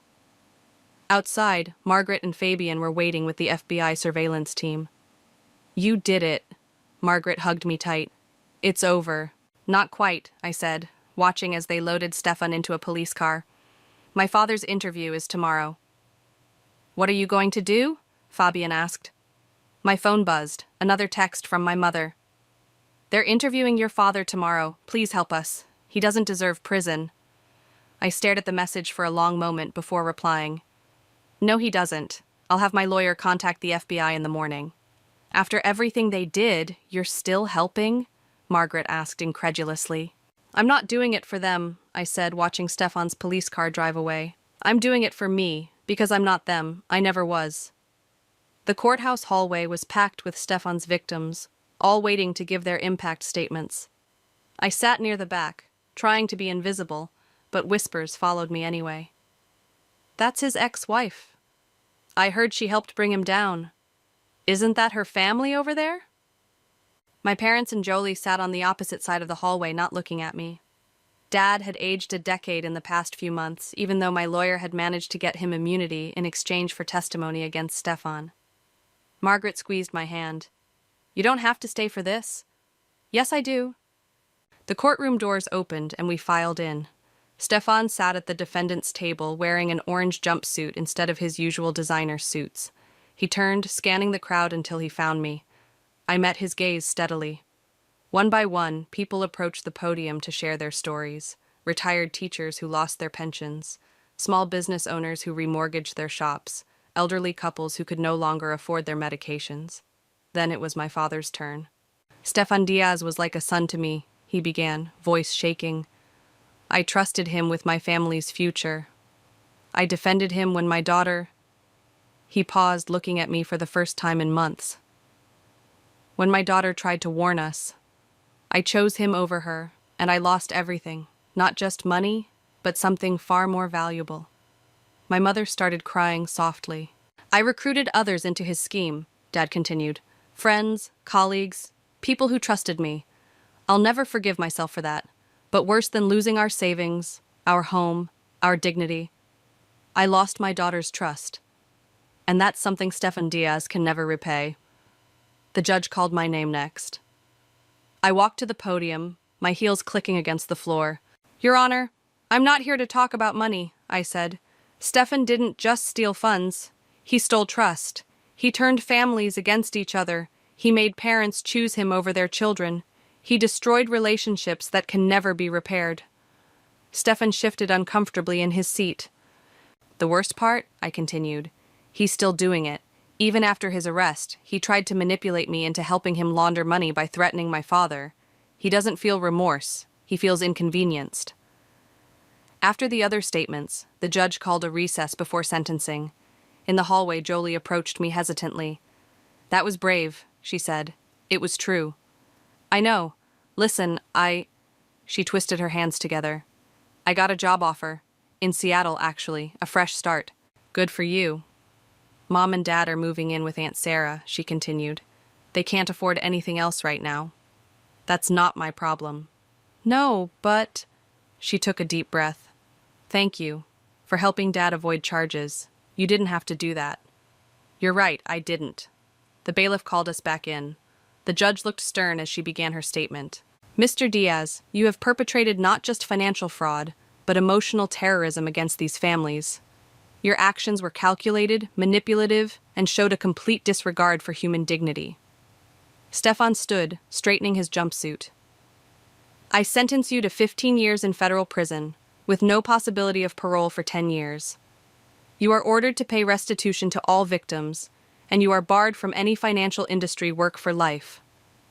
As they led Stefan away, he called out, Sasha, please, just listen.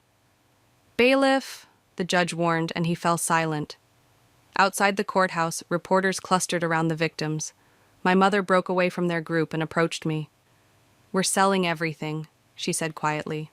The house, my jewelry, everything. To try to pay people back. Smart. Sasha, please, can we just talk? Over coffee, maybe? I looked at her tired face, at the designer purse she still carried, probably worth enough to pay someone's restitution. No, I said. You don't need coffee. You need therapy. You need to understand why you chose him over me. You need to figure out why material things matter more to you than your own daughter. Until then, we have nothing to discuss. But we're family. Family? I laughed bitterly.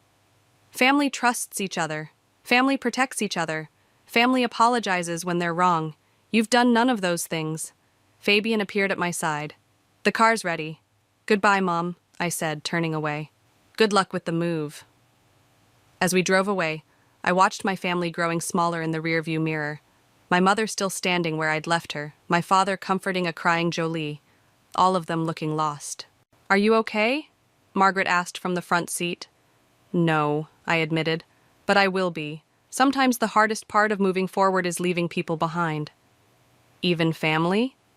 Especially family. I turned away from the window. Now, about that expansion plan we discussed. The autumn wind whipped around me as I stood outside Aunt Sarah's small house, my finger hovering over the doorbell. Margaret waited in the car, giving me space for this moment.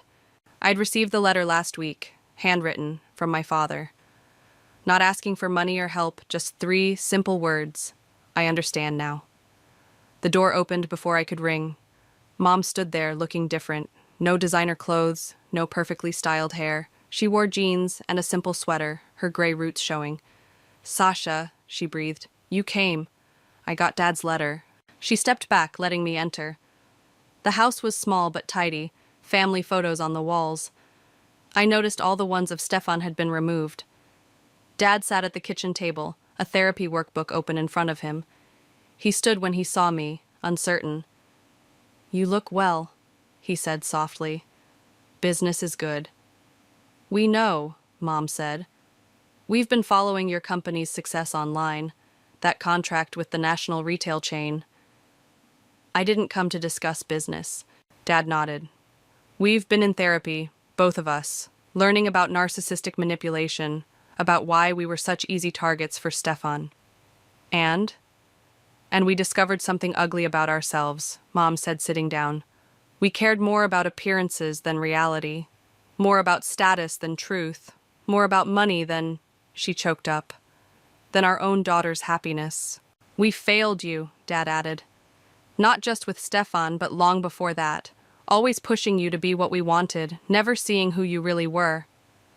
I remained standing, arms crossed. Why tell me this now? Because we finally understand what we lost, Mom said. Not the house or the money or the social status. We lost you, and that's the one thing we can never replace.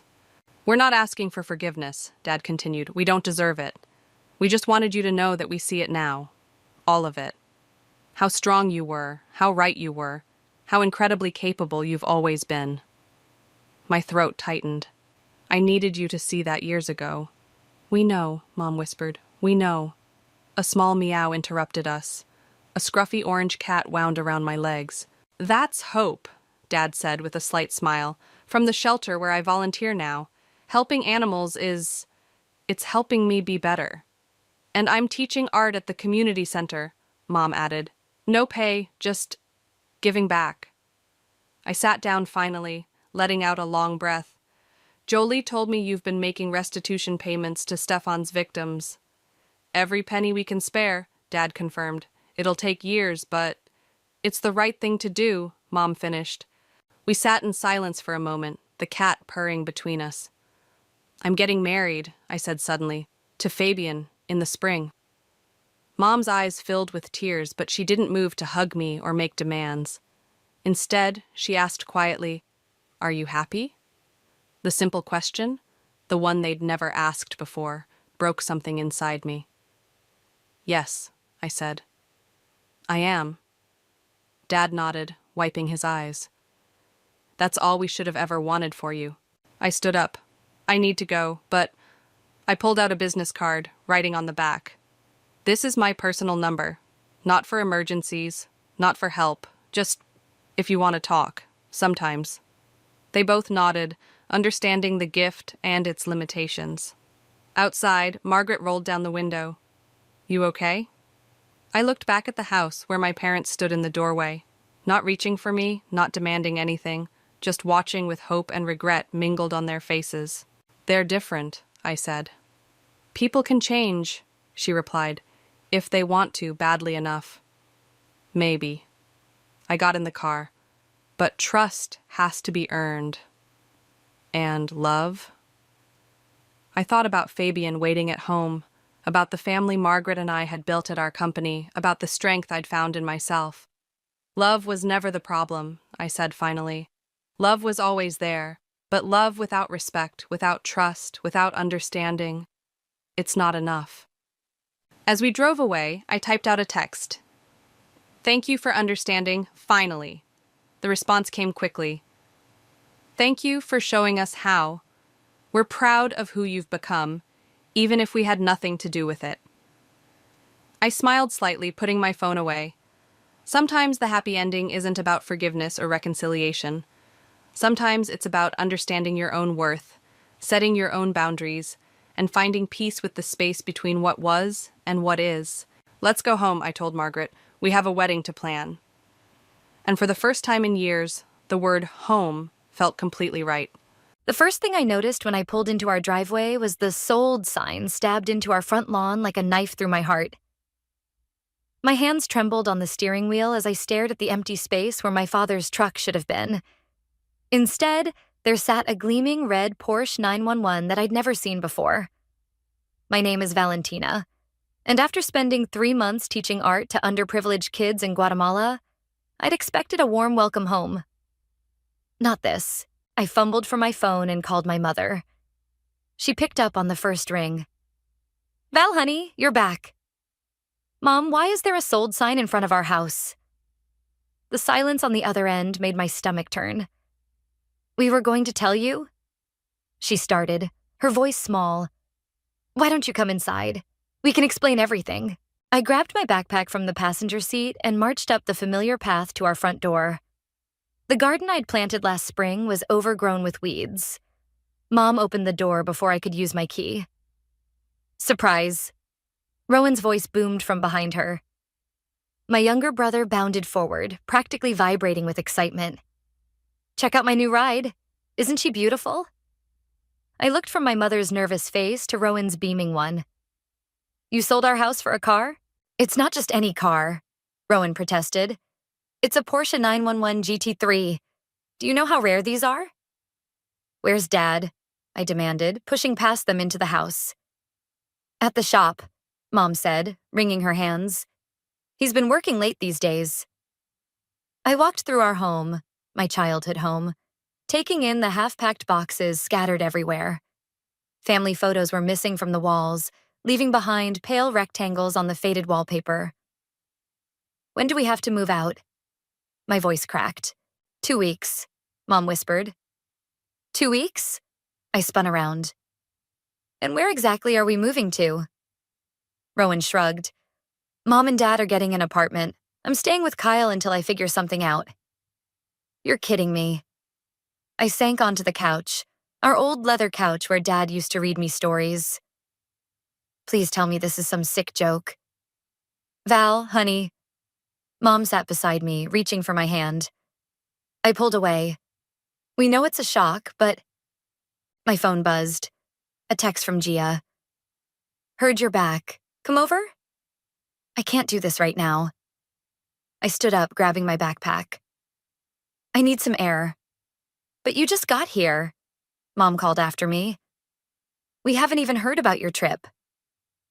Maybe you should have thought about that before selling the house I grew up in without telling me. I slammed the door behind me, nearly running into Rowan's precious Porsche. 20 minutes later, I was sitting in Gia's kitchen, clutching a mug of tea while she listened to me rant. They didn't even call you? She asked, eyes wide. Not a word. 3 months of spotty internet in Guatemala, and not once did they mention, oh, by the way, we're selling the house so your brother can play Fast and Furious. You can stay here as long as you need, Gia offered immediately. The spare room's yours. Thanks. I took a shaky breath.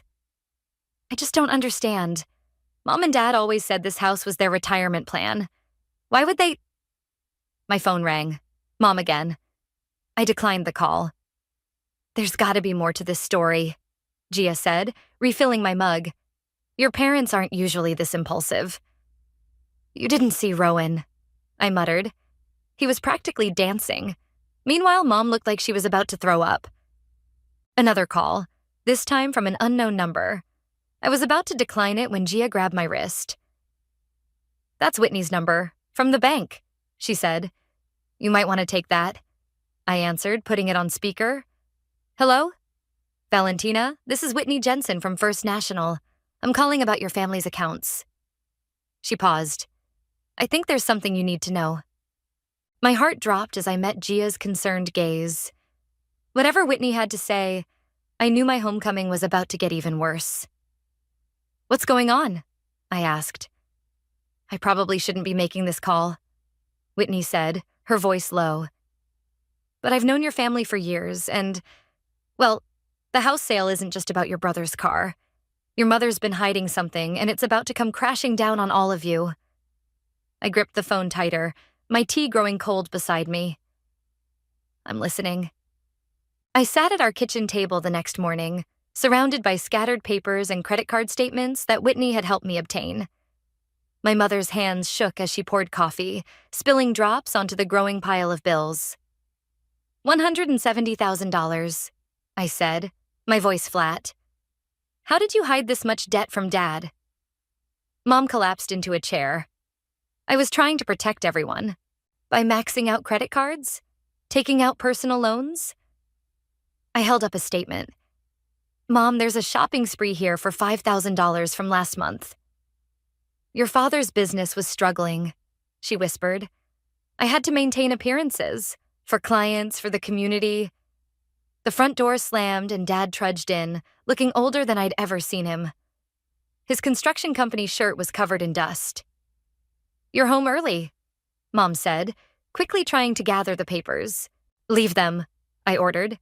"He needs to see this." Dad's eyes narrowed. "See what?" "Sit down, Dad. We need to talk about why the house was really sold." The next hour was brutal. Dad's face turned from confusion to shock to fury as I laid out the evidence. Mom's secret credit cards, the personal loans, the second mortgage she'd taken out without telling him. "The car dealership," Dad said suddenly, turning to Mom. "You told me we had the money for Rowan's down payment." "I got another loan," she admitted. "The house sale was supposed to cover everything, give us a fresh start." "A fresh start?" I laughed bitterly. "The house sold for $320. After paying off your debts and Rowan's car, you'll barely have enough for first and last month's rent on an apartment." The screen door creaked and Rowan walked in, keys jingling in his hand. "Why is everyone looking so serious?" "Perfect timing," I said. "How much did that car cost?" He grinned. $120, but I got a great deal." "Sit down," Dad growled. "Your mother and I need to explain something." As the truth came out, Rowan's face crumpled. "But you said we could afford it. You said—" "We lied," Mom whispered. "I lied. To everyone." The doorbell rang. Through the window, I saw Whitney from the bank standing on our porch, holding a thick envelope. "Come in," I called out. Whitney entered, her professional demeanor cracking slightly at the tension in the room. "I hate to make this worse, but there's something else you need to know." She placed the envelope on the table. "The bank is initiating foreclosure proceedings on your business property, Stanley." Dad's face went white. "What?" "The last 3 mortgage payments bounced," Whitney explained gently. "With the credit issues we've uncovered, I'm sorry, but the bank has to protect its interests." "My shop," Dad mumbled. "Everything I built." "There might be a way," Whitney said, glancing at me. "If you can secure alternative financing within 30 days. "I'll sell the car," Rowan interrupted. Everyone turned to look at him. "We can use that money, right?" Mom reached for his hand. "Honey, the car loan is underwater. We'd lose money selling it now." "This is insane." I stood up, pacing. "I leave for 3 months and everything falls apart? What happened to the responsible parents who taught me to balance my checkbook? Who made me save half my allowance?" "We got lost," Dad said quietly. "Somewhere between keeping up appearances and not wanting to disappoint anyone." "Well, congratulations. You've disappointed everyone." I turned to Whitney.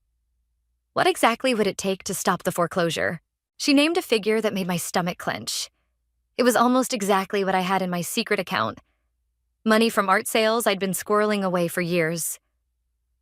I might be able to help, I said slowly. But things are going to change around here.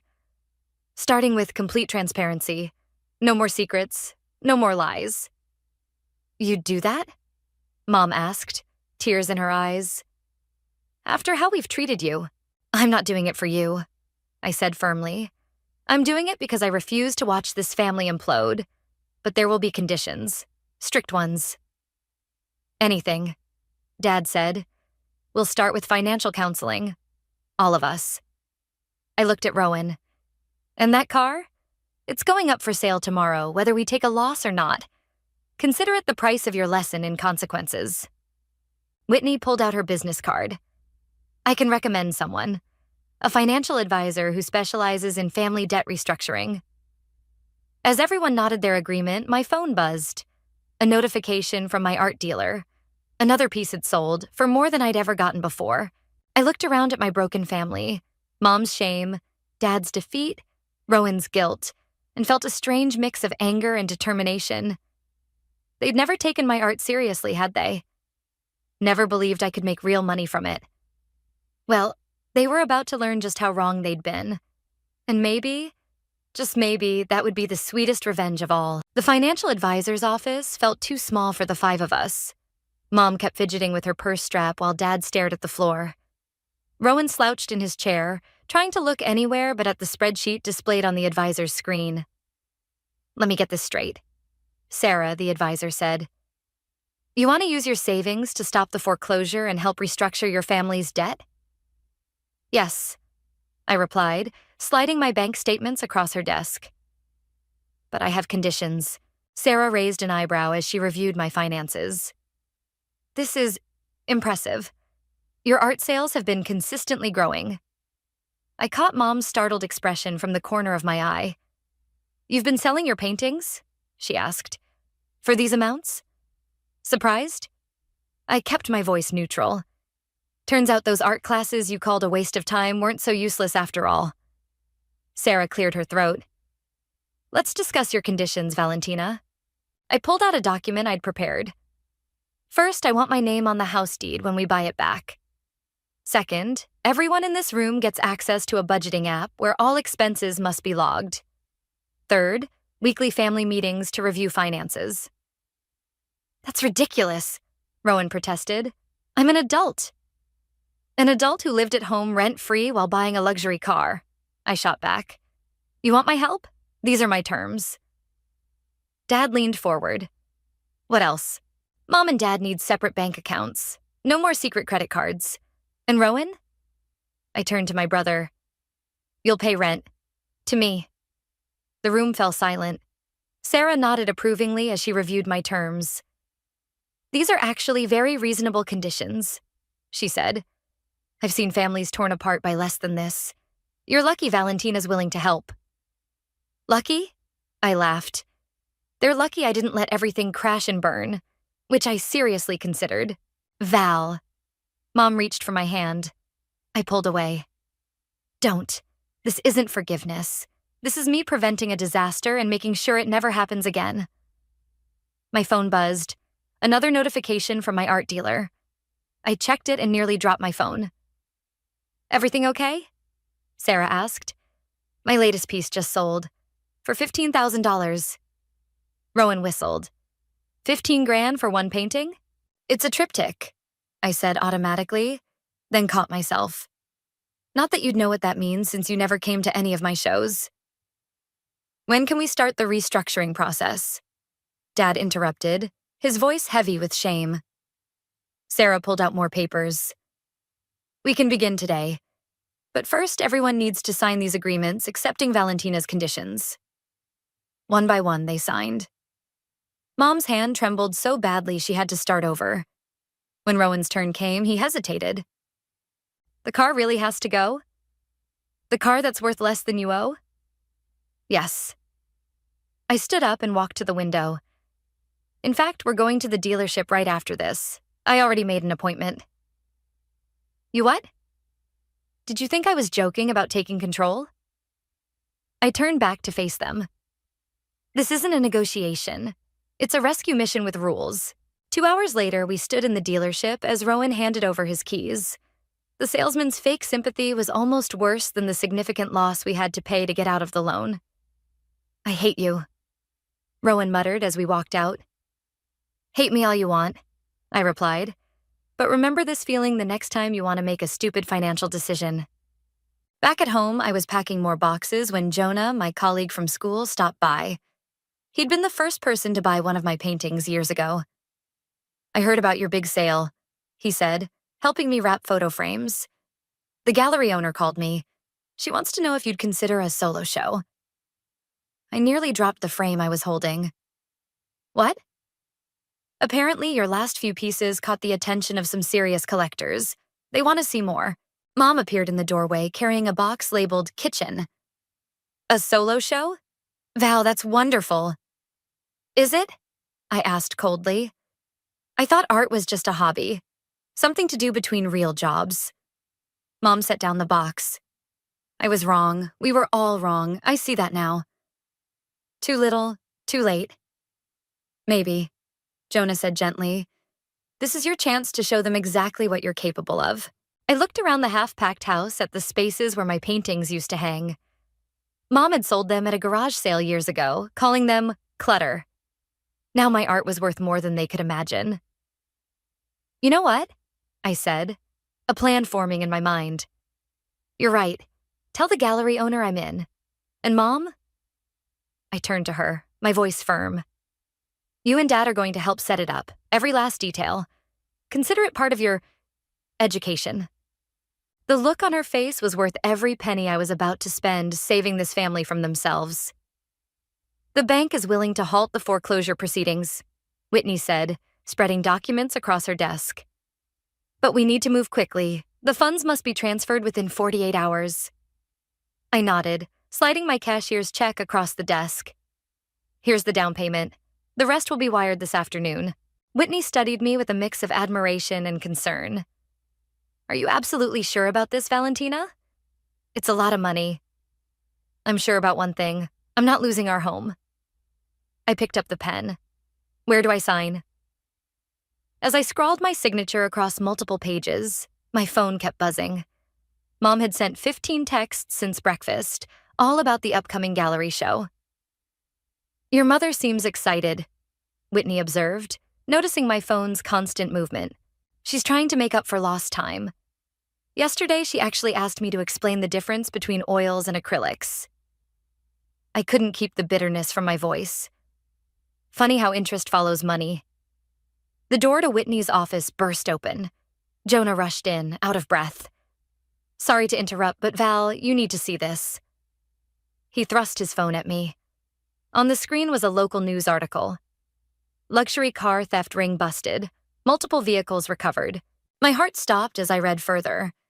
There, in the list of recovered vehicles, was a red Porsche 911 GT3, the exact model Rowan had bought. "The car dealer who sold to Rowan," Jonah explained. "He was part of the ring. They were selling stolen cars with clean titles." Whitney immediately started typing on her computer. "This could complicate things. If the car was stolen property, it means Rowan's loan might be void." I finished. "And the loss we took selling it could be recoverable," Whitney confirmed. "But you'll need to act fast. That car's going to auction in 3 days." I looked at the stack of papers we'd just finished signing. "Can you hold these until tomorrow? I need to make some calls." An hour later, I sat in a detective's office while he confirmed what Jonah had discovered. The car had indeed been stolen and the dealer was in custody. "Your brother's lucky," the detective said. "Some of these vehicles were sold to drug traffickers. He could have been caught up in something much worse." Back at home, I found Rowan sprawled on the couch, scrolling through his phone. He'd been moping ever since selling the car. "Get up," I ordered. "We need to talk." "More lectures about financial responsibility?" he muttered. I tossed the news article onto his lap. "No, lectures about how your dream car was actually stolen property." He sat up so fast he dropped his phone. "What?" "The dealer's been arrested. The car's going to auction." I crossed my arms. Care to guess who has power of attorney over all family legal matters now? Rowan's face went through several emotions before settling on hope. You mean, I can file a claim to recover our losses, but first... I sat down beside him. Tell me the truth. Did you know? About the car being stolen? No, I swear. He ran his hands through his hair. I wanted it so bad. The dealer said he could make it happen even with my credit score. And that didn't raise any red flags? I guess I didn't want to see them.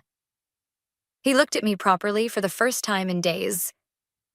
Are you going to help get the money back? Yes, I said, but not for you. For the family. And you're going to earn it back. Every penny. How? You're going to help set up my gallery show. Heavy lifting, running errands, whatever needs doing, and... I smiled slightly. You're going to learn about art. Real art. Starting with the difference between oils and acrylics. He groaned. Seriously? Dead seriously. Mom's already studying. Dad's been watching art history documentaries. Your turn. My phone buzzed again. The gallery owner this time. I answered on speaker. Valentina, we need to move your show up. There's been huge interest since your last sale. How's next month? I watched Rowan's eyes widen at the professional tone in her voice, the obvious respect. Next month works, I replied.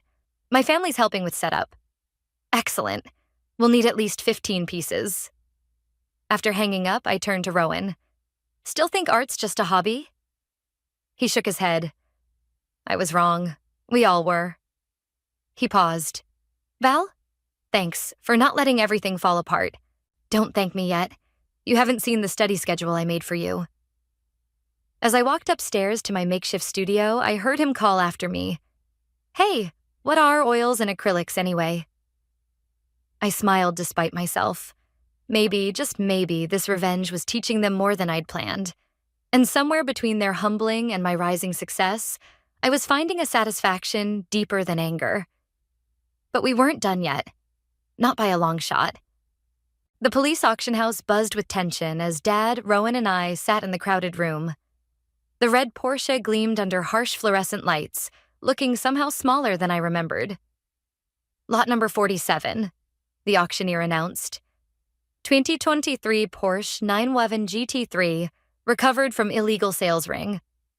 Rowan shifted in his seat. I can't believe I didn't notice anything wrong with the paperwork. Because you didn't bother to read it, I muttered, clutching our lawyer's briefcase. Lucky for you, I read everything now. The bidding started.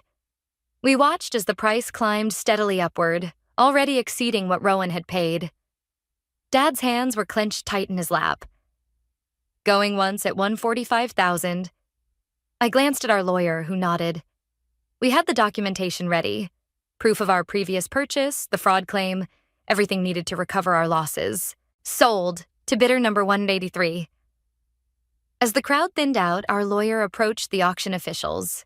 20 minutes later, we walked out with a check that would cover not just our losses, but provide a decent settlement for the fraud. I don't deserve this, Rowan said quietly as we drove home. No, you don't, I agreed. But the family needs it, and you're going to earn it back. We pulled into our driveway. My driveway now, technically, to find Mom standing on the porch with Gia. They were surrounded by large canvases. Your latest pieces arrived from the framer, Mom called out, actually bouncing with excitement. Wait until you see how beautiful they look. I turned to Rowan. Ready for your first art lesson? He groaned but followed me up the path.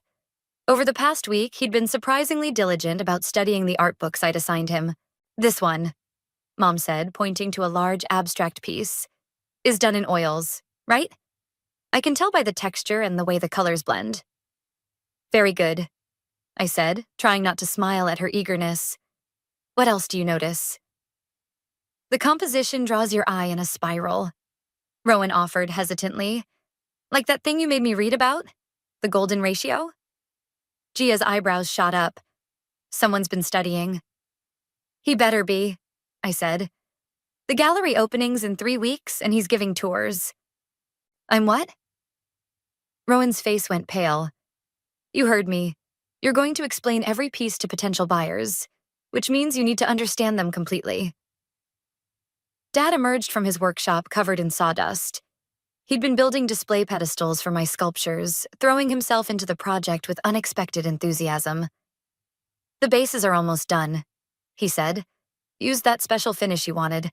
Cost a fortune, but—" He shrugged. "Quality matters in art, right?" I blinked hard, fighting unexpected tears. Where was this support when I was in high school, begging for art supplies? When I was in college, changing my major to art education despite their disapproval? My phone rang. The gallery owner again. "Valentina? We have a problem. Our featured artist for next week canceled. We'd like to move your show up. Can you be ready in 8 days?" I looked at my family, all frozen in anticipation of my answer. "I'll need help. Lots of it." "You have it," Mom said immediately. "Whatever you need. Even if it means missing your book club?" She flushed. I canceled my membership. It was an unnecessary expense. "And I sold my gaming system," Rowan added. "Been using the time to study instead." I turned back to my phone. "We'll be ready in 8 days. After hanging up, I addressed my family. "Okay, new schedule. Dad, those pedestals need to be done in 4 days. Mom, you're in charge of the guest list and refreshments, on a budget. Rowan, we're doubling your study sessions." "What about me?" Gia asked. "You're keeping me sane." I picked up one of the canvases. "And helping me decide where each piece should hang for maximum impact." As everyone scattered to their tasks, I caught Rowan studying one of my paintings intently. "This one," he said slowly. "It's about us, isn't it? The broken pieces coming back together?" I stepped closer. The painting showed shattered glass reforming into a stronger, more beautiful pattern. "Maybe," I admitted. "Art is open to interpretation." "I get it now," he said quietly. "Why you were so angry. We never saw you. Really saw you. Not until you forced us to look." "Through revenge?" He shook his head. "Through teaching us to see beauty in broken things." From the workshop came the sound of Dad's saw. Mom's voice drifted from the kitchen as she canceled another unnecessary subscription. Gia was measuring wall spaces, muttering about lighting angles. 8 days, I said. "Think you can learn enough by then?" Rowan picked up another art book from the stack I'd given him. "I'm starting to realize there's a lot more to learn than just oils and acrylics." I watched him settle onto the couch, actually opening the book without being prompted. Maybe this revenge wasn't just about making them see me. Maybe it was about helping them see themselves more clearly, too. "The lighting's wrong," I said, staring at the gallery walls. "The shadows are falling directly on the focal points." It was 2 days before the opening, and everything that could go wrong was. The catering company Mom had booked canceled last minute. 3 of Dad's pedestals needed reinforcement, and Rowan was having a panic attack about public speaking. "We can adjust the track lighting," Gia suggested, already climbing the ladder. "Maybe if we angle them more toward the corners?" The gallery door chimed. Jonah walked in carrying a stack of programs. "Fresh from the printer, and you've got 2 reporters confirmed for opening night." "Reporters?" Rowan looked up from where he was practicing his art terminology. "Like, real ones?" "From the city paper and an online arts magazine." Jonah handed me a program. "They're interested in the local artist makes good angle. Local artist saves family and forces cultural education," Gia muttered, adjusting another light. Mom burst through the door, slightly out of breath. "I found a new caterer. They can do it for half the original budget, and they're available." "What's the catch?" I asked, knowing there had to be one. "Well," she hesitated. "They're students from the culinary school, but they're talented. I tried their samples." "Did you check their references?" Mom pulled out her phone, showing me a detailed spreadsheet. 3 events in the past month, all with good reviews. I also calculated cost per head, factored in a 20% contingency for extras, and built in a cancellation clause. I stared at her. This was the same woman who'd hidden credit card bills and potted plants. "The financial counseling is really helping," she said quietly. I'm learning to research everything, plan ahead, consider consequences. Mom's been teaching me too, Rowan added. Did you know there's an app that calculates compound interest? The numbers are terrifying. Dad appeared from the back room, wiping varnish from his hands. Pedestals are fixed. Double reinforced the bases, added stabilizers. They're not going anywhere. Unlike our savings, Mom said, then quickly added, that was a joke. A bad one. Sorry. I checked my watch. Rowan, run through your tour speech again. Start with the triptych. He stood straighter, gesturing to the 3-panel piece. This work explores themes of fragmentation and reunion. Notice how the artist uses contrasting textures, smooth versus impasto, to create tension between the panels. The color palette suggests both conflict and resolution. He's actually good at this, Gia whispered to me. Who knew your brother had an eye for art? Speaking of eyes, Jonah interrupted. You need to see this. He held up his tablet, showing an email from a prestigious gallery in the city. They're interested in your work. Want to discuss representation. The room fell silent. Even Gia stopped adjusting lights. The city? Mom breathed. That's huge. It's an opportunity, I said carefully. But my focus needs to be here right now. No, Rowan said firmly. You can't pass this up. Not for us. Watch me.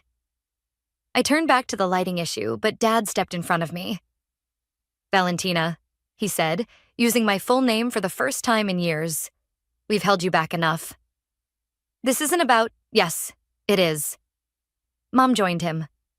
We failed to support your dreams for years. We're not doing it again. But the family finances are under control, Mom finished. Thanks to you. The debt restructuring is working. We're sticking to our budgets. Even Rowan got a part-time job. Assistant at the art supply store. Rowan grinned. Employee discount on canvas and oils. I looked around the gallery, at the perfectly spaced paintings, the solid pedestals, the carefully planned lighting. At my family, working together, learning together. The City Gallery wants to meet next week, Jonah said. After your opening here. You should go, Gia added. They're right. You've done enough heavy lifting for this family. My phone buzzed. A notification from our shared budgeting app. Dad had logged his latest business expense, properly categorized and with a receipt attached. Mom had recorded canceling another unnecessary subscription. Rowan had deposited his first paycheck. Maybe, I said slowly. It's time to trust you all can stand on your own. We won't let you down, Mom promised. Not again. Besides, Rowan added with a smirk, I need to prove I can explain art better than those city gallery guides. The lighting's perfect now, Gia called from the ladder. Want to see? She flipped a switch and suddenly my work came alive on the walls. The shadows fell exactly where they should, highlighting every texture, every carefully chosen color. It's beautiful, Dad said softly. Just like we always should have seen it. I swallowed hard, looking at my family in the gallery's gentle light. They'd changed. We'd all changed. Maybe revenge didn't have to mean watching them fall. Maybe it could mean watching them rise instead. Okay, I said. After the opening, I'll take the meeting in the city. That's my girl. Dad smiled. Now, let's make the show unforgettable. Opening night buzzed with energy as people filled the gallery. The student caterers circulated with elegant hors d'oeuvres, while Mom worked the room like a seasoned socialite, albeit one who kept meticulous track of every expense on her phone. And this piece, I heard Rowan telling a group of collectors, represents the transformation of chaos into order. Notice how the brushstrokes become more controlled as your eye moves across the canvas. He's a natural, Jonah said, appearing beside me with 2 glasses of champagne. That's the 3rd group he's impressed tonight. A reporter from the city paper approached, notebook in hand. Valentina, could we do that interview now? Before I could answer, a commotion near the entrance caught everyone's attention. A well-known collector from the city had arrived, Marcus Sterling, famous for launching artists' careers with his purchases. Did you invite him? I whispered to Gia. Didn't have to. Your last piece caught his eye at an auction. I watched as Marcus moved through the gallery, studying each work intently. Dad hovered nearby, ready to explain the custom pedestals he'd built. The pride in his voice was unmistakable. Your father's craftsmanship is exceptional, Marcus commented, running a hand along one of the bases. It complements the sculptures perfectly. Was this a collaborative vision? Actually, Dad said, my daughter taught me everything I know about presentation. I used to think art was just about the piece itself, but she showed me how every element matters. Marcus nodded approvingly before moving to the triptych that had started everything. Rowan was already there, launching into his practiced explanation. The artist uses negative space to create tension between connection and separation. It's a deeply personal work about family dynamics. You seem very familiar with the piece, Marcus observed. Rowan's voice caught slightly. I am. It's about my family, about how we almost lost everything, including each other. The reporter scribbled frantically in her notebook. And now?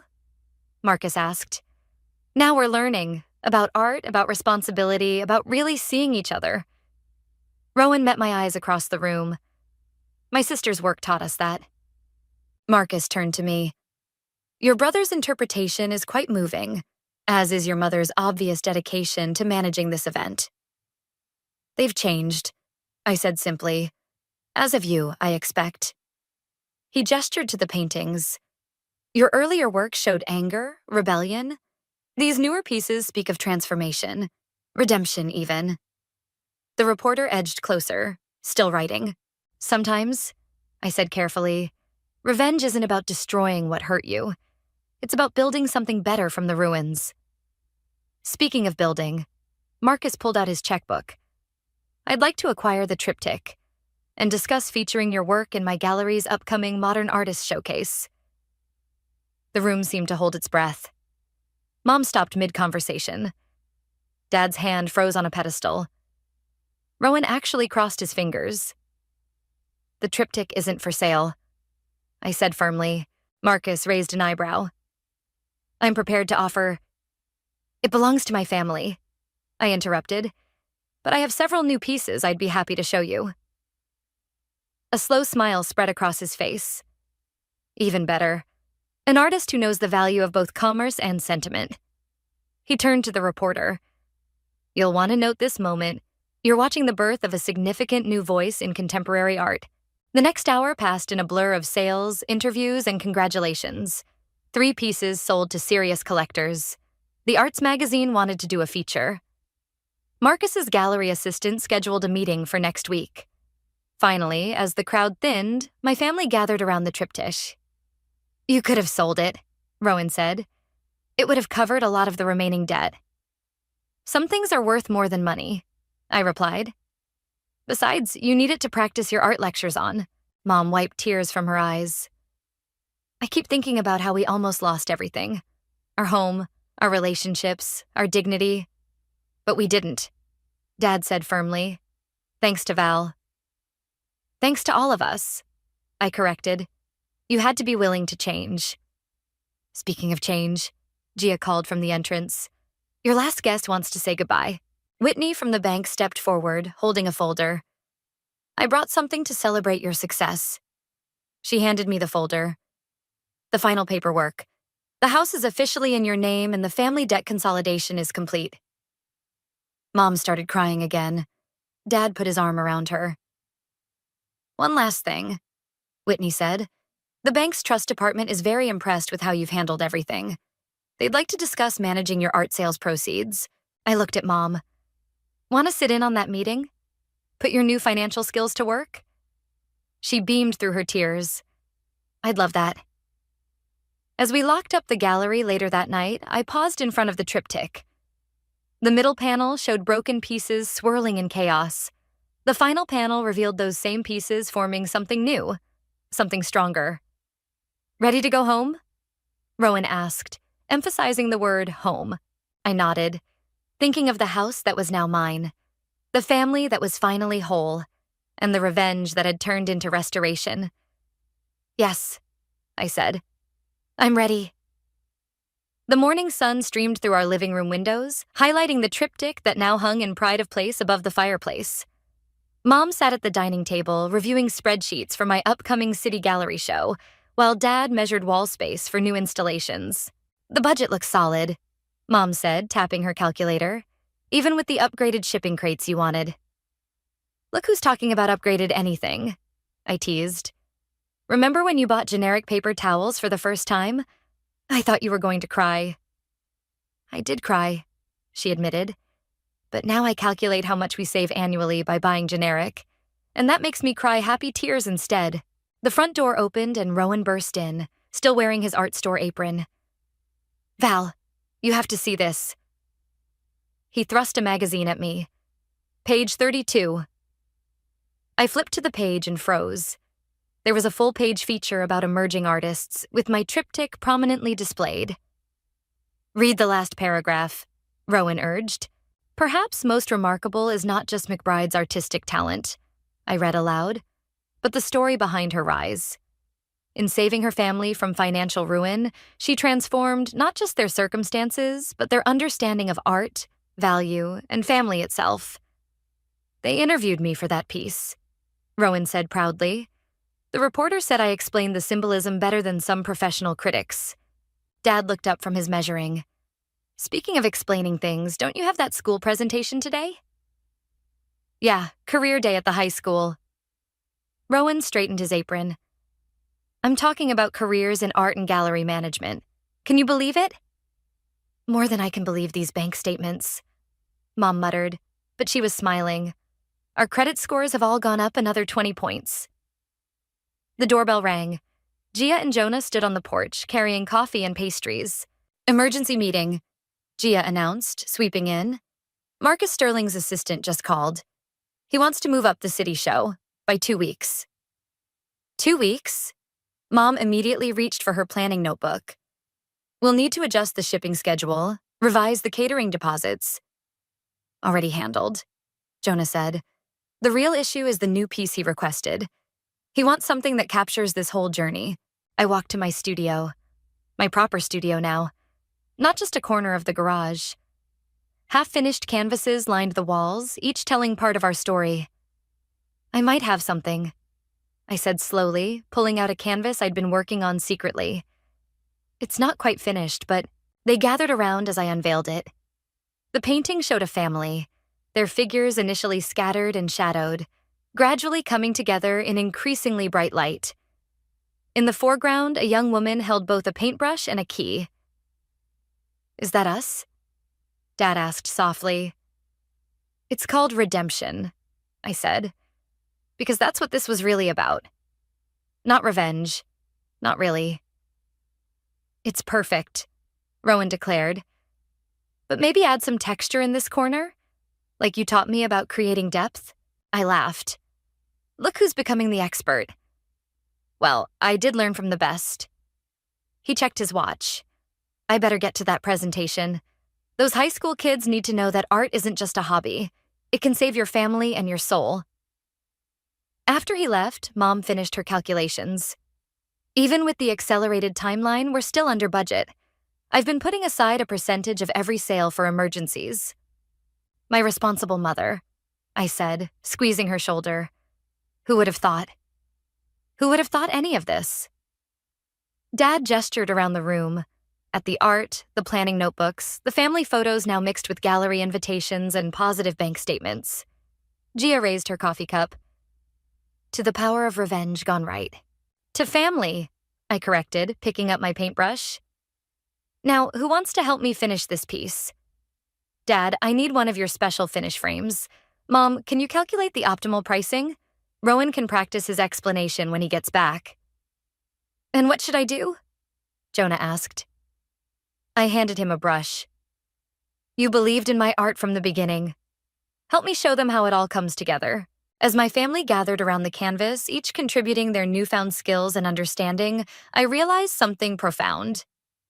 The revenge I'd planned had transformed into something far more powerful than punishment. It had become a restoration, of our home, our relationships, our dignity. You know, Mom said, watching me add final touches to the painting, I used to think you were wasting your talent. Now I realize you were just waiting for the right moment to show us its true worth. Worth isn't just about money, I replied, thinking of the triptych we'd refused to sell. No, Dad agreed. Sometimes it's about what you build together. Through the window, I could see Rowan returning, gesturing excitedly as he talked to a student who'd followed him home. Probably another art convert. I added one final brushstroke to redemption, a small light, breaking through the shadows, showing the way forward. There, I said. Now it's complete. Just like us. The day I discovered my parents had stolen my inheritance, I was wearing the fake Cartier bracelet my mother had given me for my 20th birthday. The irony wasn't lost on me. My name is Lily, and I grew up believing I was the luckiest girl in the world. Our mansion in Beverly Hills, the luxury cars, the endless shopping sprees, it all seemed like a fairy tale, until I realized I was paying for everyone else's happily ever after. "Darling, you're being dramatic," my mother Malia said, barely looking up from her phone as I stood in her bedroom doorway, clutching the bank statements I'd found hidden in Father's study. "We're your parents. Everything we do is for your benefit." $3 million, Mom. My trust fund is empty." My voice cracked, but I forced myself to stay steady. "Grandmother left that money for my education and future." She finally looked up, her perfectly manicured eyebrows arching. "Well, your father and I needed to make some investments. The market hasn't been kind lately." "Investments like your new Bentley? Or Charlie's apartment in Manhattan?" "Don't be petty, Lily. Your sister needed a proper place to live while pursuing her acting career." She stood up, smoothing her silk robe. "Besides, you're doing fine at law school with your scholarship."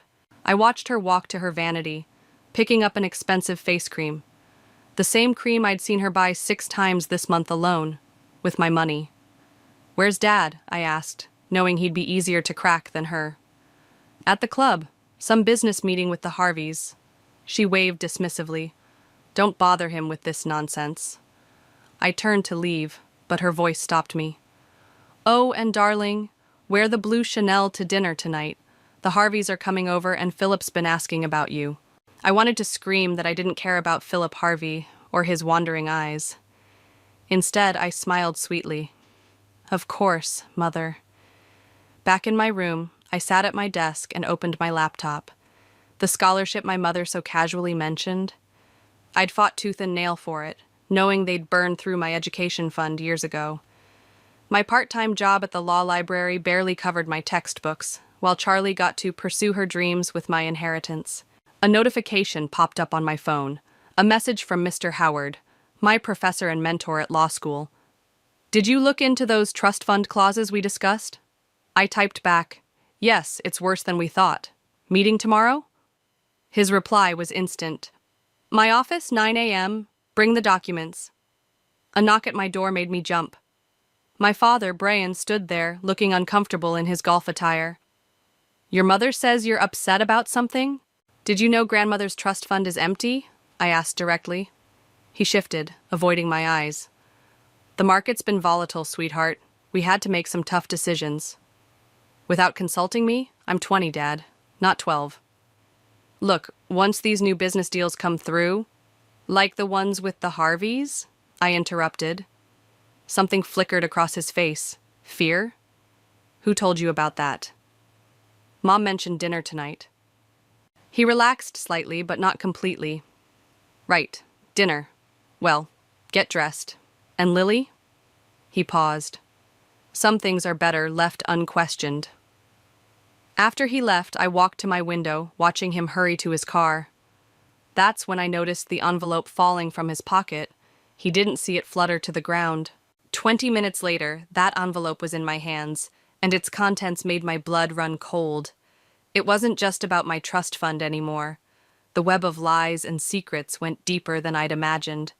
I unclasped the fake Cartier bracelet and placed it on my desk. Mother's voice echoed in my head. "Everything we do is for your benefit." Well, maybe it was time to show them exactly what I'd learned from their example.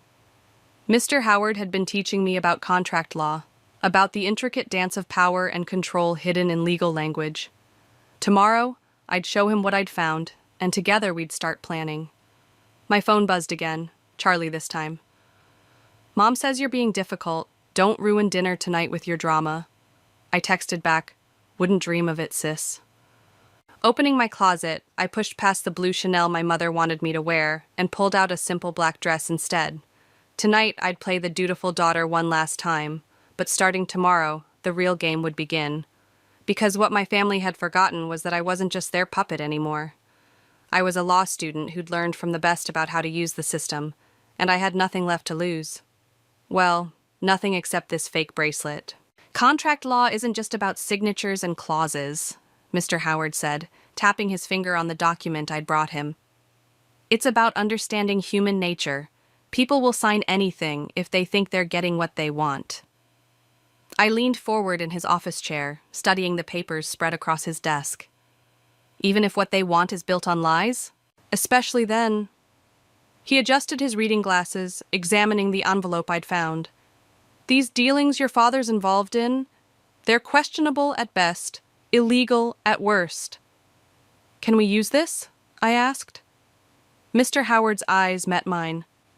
Carefully, Lily. Very carefully. The moment you play this card, there's no going back. A knock interrupted us. Marshall, our family lawyer, stepped in. I tensed, but Mr. Howard smiled. Right on time, Marshall. Close the door, please.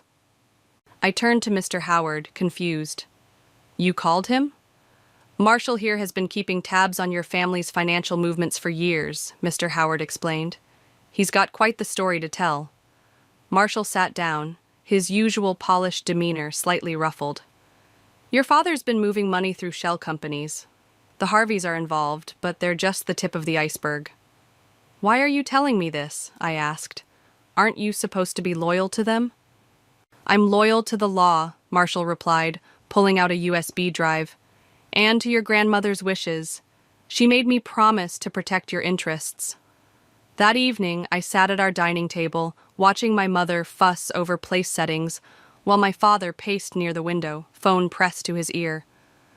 The Harveys will be here any minute, Mother hissed at him. Get off that phone.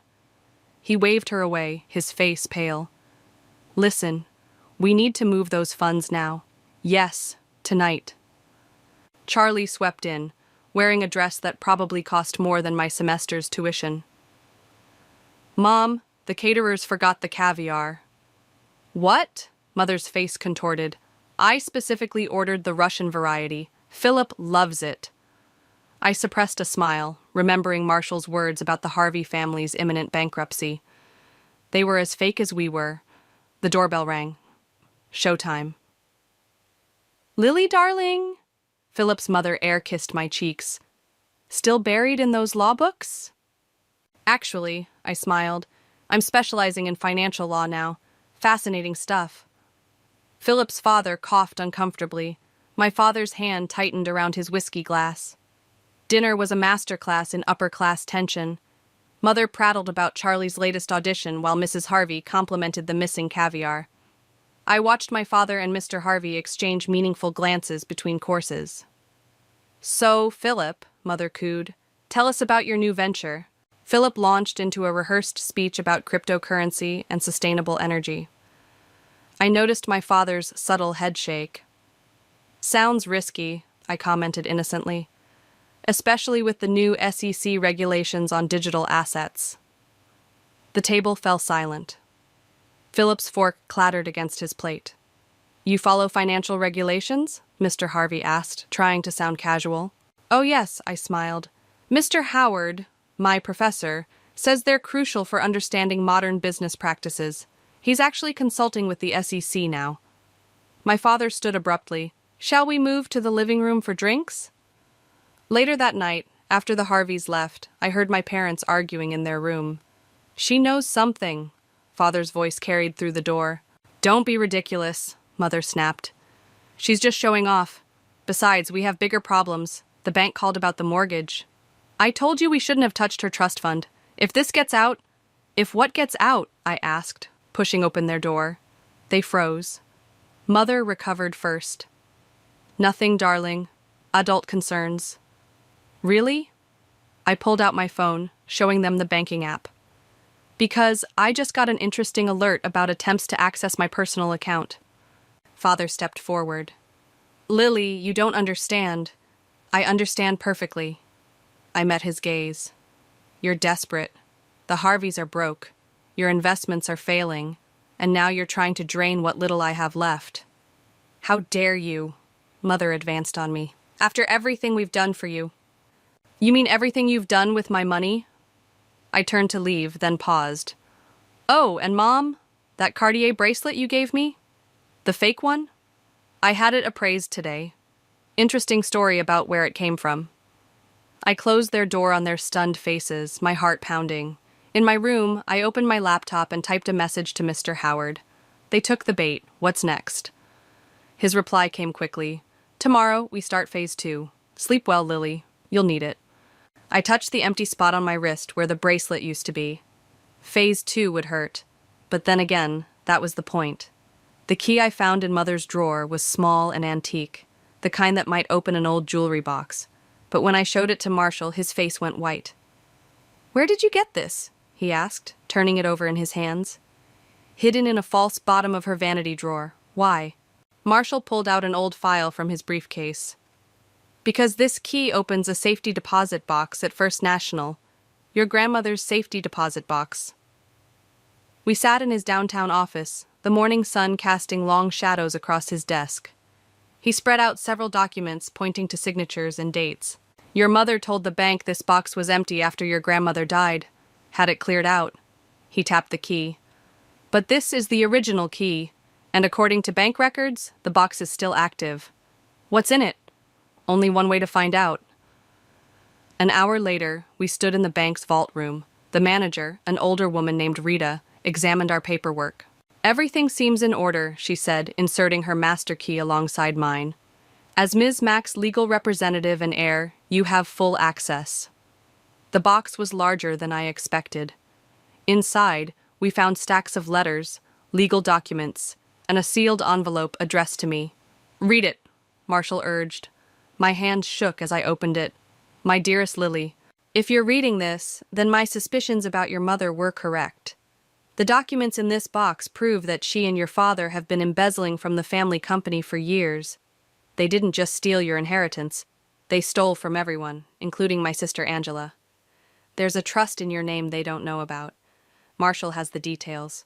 Be smarter than I was. Love, grandmother. Angela? I looked at Marshall. My aunt? Mother told me she died years ago. Marshall shook his head. Very much alive, living in Seattle. Your mother forced her out of the company through fraud, then spread lies about her having a mental breakdown. My phone buzzed. Charlie. Where are you? Mom's freaking out about some missing key. Let her freak out, I muttered, then turned to Marshall. What's our next move? First, we document everything here. Then I think it's time you met your aunt. Back home, Mother was tearing through her room like a hurricane. Where have you been? She demanded when she saw me. Have you seen a small silver key? No, I lied smoothly. Lost something important? She grabbed my arm. Don't play games with me, Lily. If you took it, take your hands off me. My voice was ice. And maybe explain why you told me Aunt Angela was dead. She released me as if burned. Who told you about her? Does it matter? What matters is you lied. Again. I protected you, she hissed. Angela was unstable, dangerous. Dangerous to your schemes, maybe. I pulled out my phone, showing her a photo of one of Grandmother's documents. Like this contract you forged? The one that stole her shares? The blood drained from her face. Where did you get that? I learned from the best, Mother. You taught me how to take what I want. Your father will hear about this. Good, I smiled. Tell him I found Grandmother's safety deposit box, too. I'm sure he'll be thrilled. I left her standing there, hands shaking. In my room, I called the number Marshall had given me. Hello? A warm voice answered. Aunt Angela, this is Lily. Silence then. I've waited so long for this call. I know what Mother did to you, I said. I have proof. Lily, she said softly, are you sure you want to do this? Once you start, they stole everything from you, from me, from grandmother. Yes, she sighed, they did. Then help me make it right. We talked for an hour, planning. When we hung up, I had another message from Mr. Howard. Documents are ready. Tomorrow we move on your parents' accounts. I walked to my window, watching Mother's car speed out of the driveway. She was probably running to Father, planning their next move, but for the first time I was steps ahead of them. My laptop pinged, an email from Marshall with the trust documents grandmother had mentioned.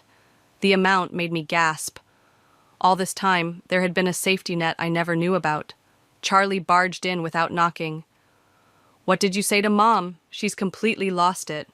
Truth hurts, doesn't it? She narrowed her eyes. What's that supposed to mean? Ask her about Aunt Angela, I suggested. Ask her where your fancy apartment's money really came from. You're just jealous, she snapped, but I saw doubt flicker in her eyes. No, Charlie, I'm just awake. After she left, I opened my safe and added the key to my growing collection of evidence. Tomorrow, we'd start freezing accounts and filing injunctions. But tonight, I had one more call to make. Mr. Harvey, it's Lily. We need to talk about my father's investments. I think you'll find what I have to say very interesting. The game was changing, and this time, I was dealing the cards. The coffee shop was busy, but I spotted Aunt Angela immediately. She had grandmother's eyes, sharp, intelligent, and kind. When she hugged me, I caught the faint scent of jasmine, just like in my childhood memories. You look so much like her, Angela said, sitting down. Your grandmother would be proud. Would she? I'm about to destroy her daughter's life. Your mother destroyed her own life. Angela stirred her coffee. And mine, and nearly yours. I pulled out the documents Marshall had prepared. Tell me what really happened. Your mother was always jealous of my relationship with your grandmother. When the company started struggling, she saw her chance. Angela's hands trembled slightly. She forged my signature, claimed I was having mental issues. By the time I realized what was happening, she'd convinced everyone I was unstable.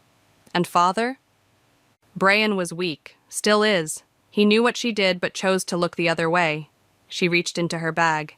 I kept everything, every threatening letter, every forged document. My phone buzzed. Mother calling. I declined it. They're panicking, I said. Mr. Harvey called them this morning about pulling out of their deals. Good.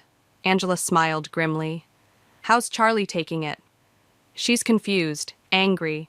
Yesterday she found out her trust fund is frozen. And the contracts? I pulled out more papers. Ready. Mother's been signing documents without reading them for weeks, too busy planning her charity gala. The annual Mac Family Foundation event? Angela laughed. The irony. It's tomorrow night. Everyone will be there. The board members, the Harveys, all their society friends. I showed her the guest list. The perfect audience. My phone buzzed again. Charlie this time. We need to talk. Now. Go, Angela said. Remember, you don't have to do this alone anymore. I found Charlie waiting in my room, clutching her laptop. What the hell is this? She turned the screen toward me, showing a bank statement. My accounts are frozen. Ask Mother about it. I did. She's hysterical, saying you're trying to ruin us. She grabbed my arm. What are you doing, Lily? Getting back what's mine. What's ours if you'd open your eyes. By destroying our family? They destroyed it first. I sat beside her. Did you know we have an aunt living in Seattle? What? No. Mom said all our relatives are dead. Yeah, that's what she told me too. I showed her the photos from my meeting with Angela. Mother stole her shares, her reputation, everything. Charlie stared at the photos, at Angela's familiar features. But why? The same reason she stole my inheritance, and probably yours too. I pulled out more documents. Look at these. Really look. She read silently, her face growing paler. These numbers. This can't be right. It is. They've been stealing for years, from everyone. The apartment in Manhattan was bought with stolen money, just like everything else. She stood up, pacing. What do we do? We? Yesterday you called me jealous. I was wrong, okay? Her voice cracked. I'm sorry, just tell me what to do. I handed her a contract. Sign this. It gives control of your assets back to you, not them. They'll be furious. They're already furious, but tomorrow night at the gala, they'll be destroyed. My phone buzzed. Marshall. Papers filed, accounts secured, ready for tomorrow. Charlie read the message over my shoulder. You're really doing this? Yes. Are you with me? She took a deep breath and signed the contract. What about the gala? Wear something black, I smiled. It's going to be a funeral for their reputation. Later that night, I heard Mother on the phone, her voice shrill with panic. The caterers won't accept our cards. What do you mean our accounts are frozen? Fix this, Brian. Father's heavy footsteps passed my door. Lily, we need to talk. I opened the door. He looked older, defeated. About what, Dad? The money you stole? Aunt Angela? Or the Harveys pulling out? You don't understand the pressure we were under. Save it for tomorrow night. Everyone will be there to hear your explanations. Please, he whispered. Don't do this. Like you didn't do this to Aunt Angela? To grandmother? To me? He reached for me, but I stepped back. I'm your father. No, I said quietly. You're just the man who helped steal my future. Now get out. After he left, I called Mr. Howard. Everything's ready. Charlie signed. Good. Marshall has the injunctions prepared. The board members are already asking questions. And the press? We'll be there, thanks to an anonymous tip about financial irregularities at the Mack Family Foundation. I hung up and looked at my reflection. Tomorrow I'd wear grandmother's pearls. The real ones, not the fakes Mother had given me. It seemed fitting. My phone lit up one last time. Angela. Remember, justice doesn't have to mean cruelty. I touched the pearls at my throat. Tomorrow would be about justice, yes. But mercy? That remained to be seen. The gala buzzed with nervous energy. Mother fluttered around the grand ballroom like a trapped butterfly, her smile growing more strained with each declined credit card and whispered conversation. Father stood by the bar, downing his third scotch, while Mr. Harvey avoided his desperate glances. Quite a turnout, Marshall murmured, appearing beside me. The board members are in position. I nodded, watching Charlie work the room in her black dress.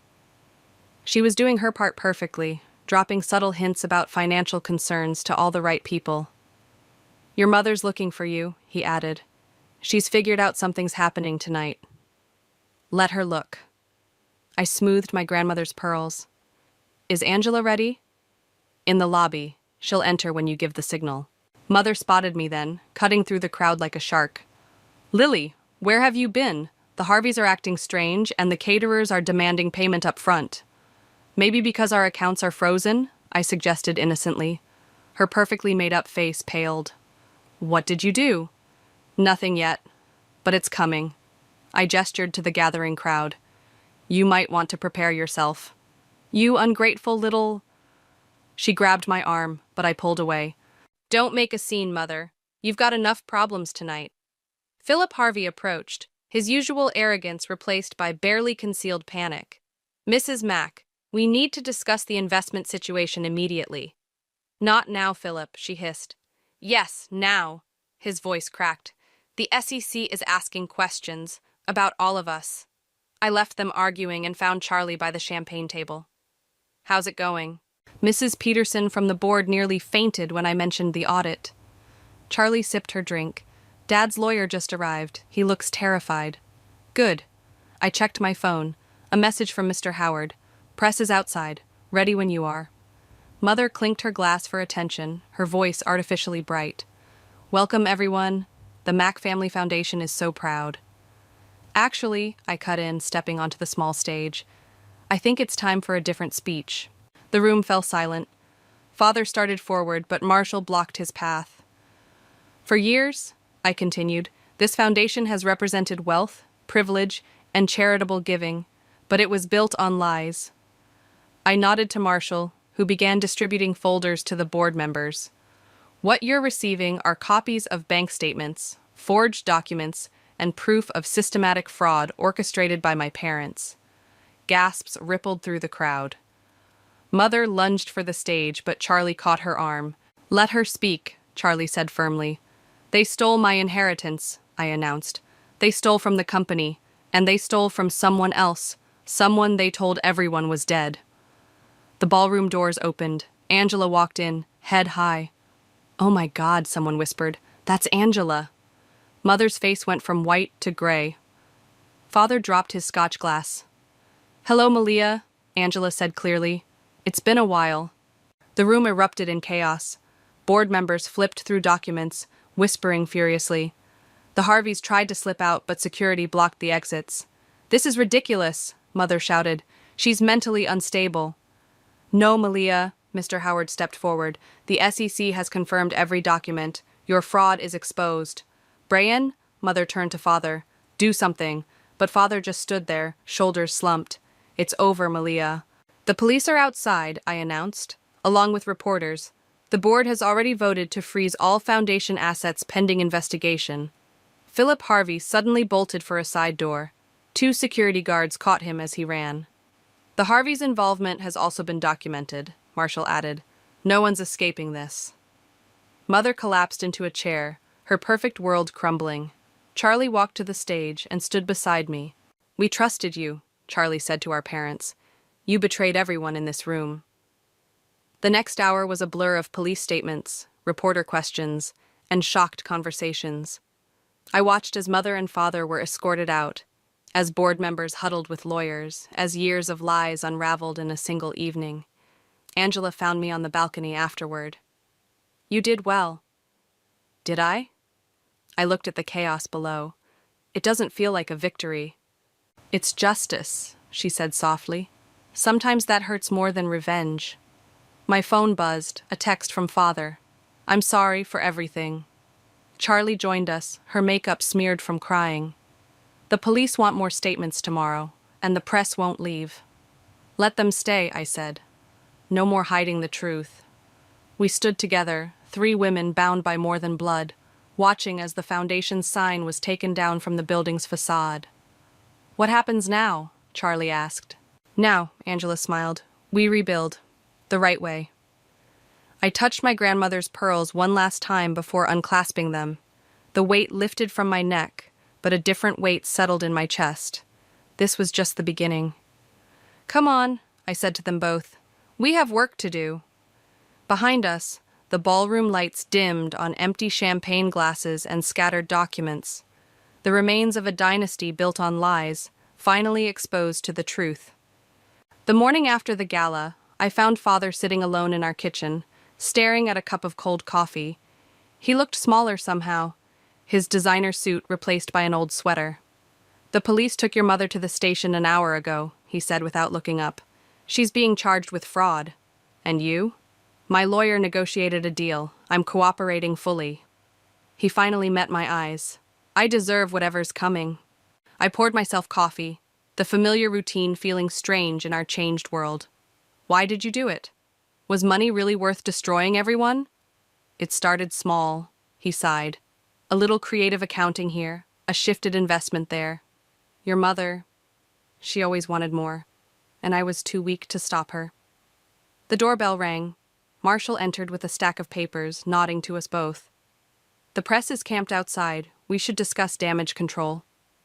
"I'll get Charlie," I said, but Father's voice stopped me. "Wait, there's something you need to see first." He led us to his study, unlocking a hidden safe behind a painting. Inside was a worn leather journal. "Your grandmother's," he explained. "She knew what we were doing. She tried to stop us, to protect you girls." His hands shook. "The night she died, she made me promise to give this to you when the truth came out." I took the journal, its pages filled with grandmother's elegant handwriting. Dates, transactions, warnings. She'd documented everything. "She died thinking I'd keep my promise," Father whispered. "Instead, I helped your mother hide it all." Marshall cleared his throat. "The board's meeting today. They're voting to dissolve the foundation." "Good," I said. "Let it burn." My phone buzzed. "Angela." Turn on the news. The TV showed Mother being led into court, her designer outfit replaced by something plain and dark. Reporters swarmed the steps, shouting questions. The SEC is investigating the Harveys, too, Marshall added. Philip's father had a heart attack this morning. Something twisted in my stomach. This was what I wanted, wasn't it? Justice? Charlie appeared, her face drawn. Mom's asking to see us. No, I said immediately. Lily, Father touched my arm. You won something bigger than revenge. Maybe now it's time for what? Forgiveness? I pulled away. She stole our future, destroyed Angela's life, betrayed grandmother. And she'll pay for that, Marshall interrupted. But your father's right. Don't let this consume you like it consumed her.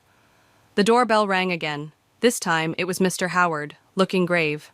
The media's requesting interviews, and the university board wants to speak with you. About what? Your scholarship. Given the publicity, they're concerned about association. They can't take that from me, I snapped. I earned it. We'll fight it, he assured me. But you need to decide what kind of story you want to tell. Revenge doesn't look good on college applications. I sank into Father's chair, suddenly exhausted. The journal lay heavy in my lap. There's something else, Father said quietly. Your mother. She's not well. The doctors at the holding facility. Don't, I warned. She had a breakdown, Lily. She's asking for help. Charlie sat beside me. I'm going to see her. Come with me. Why should I? Because we're better than them, she said simply. Isn't that the point? I opened grandmother's journal, finding the last entry. My dearest Lily, remember that the greatest victory isn't in destroying your enemies, but in refusing to become them. My phone buzzed again. Angela. Want company at the hospital? I looked around the study. Father, broken but honest at last. Charlie, stronger than I'd ever given her credit for. Marshall and Mr. Howard, who'd helped me fight fair instead of dirty. Okay, I said finally, but first I need to do something. I called the university board, scheduling a meeting. Then I called the press. You're going public? Marshall asked. Yes, but not with a revenge story. I held up the journal. With her story, grandmother's truth. Father smiled for the first time in days. She'd like that. The foundation's finished, I continued. But maybe we can build something new, something honest. Together? Charlie asked. Together. Later, standing in the hospital parking lot with Angela and Charlie, I thought about Mother waiting inside, about choices and consequences, about becoming the person grandmother believed I could be. Ready? Angela squeezed my hand. No, I wasn't ready. But I was something better. I was choosing to be stronger than my anger. Yes, I said. Let's go. Behind us, the sun set on the wreckage of our old life. But ahead, through the hospital doors, lay the harder path, the path of healing, of rebuilding, of becoming something more than our parents' mistakes. It wasn't the victory I'd planned. It was better. Mother sat in the hospital's visiting room, her designer clothes replaced by plain white cotton.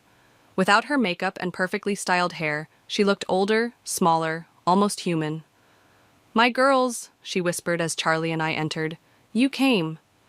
Don't, I said when she tried to stand. Just don't. Angela waited outside, giving us privacy. The guard by the door kept his eyes fixed straight ahead. They're saying I'm unstable, Mother said, her hands fidgeting with her sleeve. But I did it all for us, for our family. Stop lying, Charlie snapped. Even now you're still lying. Mother's face crumpled. I don't know how to be any other way. Try the truth, I suggested. Just once. She looked between us, then at her hands. I was afraid, she whispered, of being poor, of losing status, of being nothing, like my own mother. So you stole from everyone? Destroyed Angela's life? Angela was everything I couldn't be. Grandmother's favorite, smart, genuine. Her voice cracked. I hated her for it. The door opened and Marshall entered with a thick folder. The prosecutors are here. They need your decision about the plea deal. Mother's eyes darted to the folder. How long? 5 years minimum, plus restitution. Marshall laid out the papers. You'll lose everything. I already have. She looked at us. Haven't I? Before I could respond, Father appeared in the doorway. He'd brought grandmother's journal. The board voted, he announced. The foundation's officially dissolved, but they're offering Lily and Charlie positions on the new oversight committee. New committee? Mother asked. We're rebuilding, I explained, but with transparency this time. Angela's helping. Angela? Mother's hand trembled. She's here? Yes, Angela said, stepping into the room.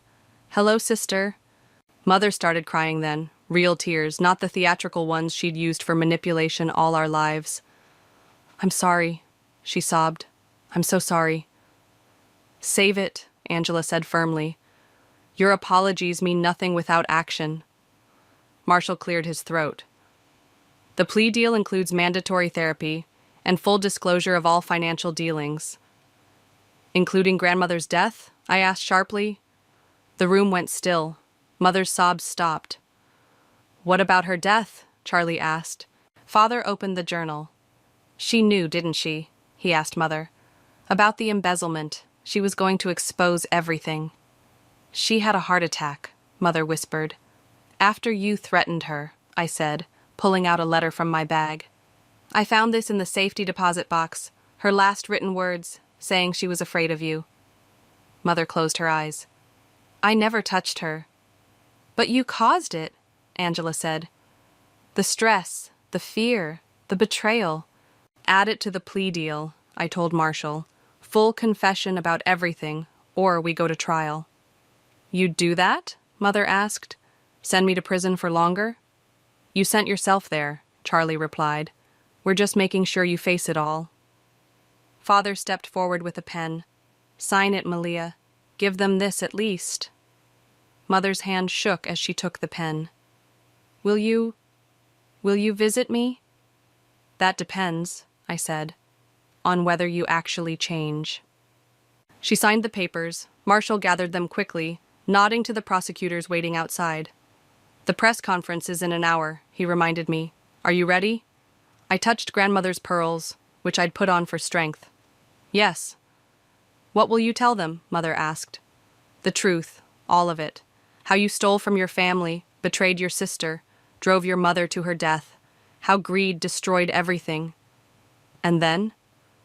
And then we rebuild, without you. The guard stepped forward, indicating time was up. Mother stood, suddenly looking desperate. I do love you, she said. Both of you, in my way. Your way wasn't love, Charlie replied. It was possession. We left her there, crying in her white cotton clothes. Outside, Angela hugged us both. You did well, she said. Your grandmother would be proud. Father joined us, looking tired but relieved. The prosecutors say it's a solid deal. She'll serve her time. And you? I asked. Community service, financial penalties, I'll lose my license. He shrugged. It's fair. My phone buzzed. Mr. Howard. Press is gathering. Time to tell your story.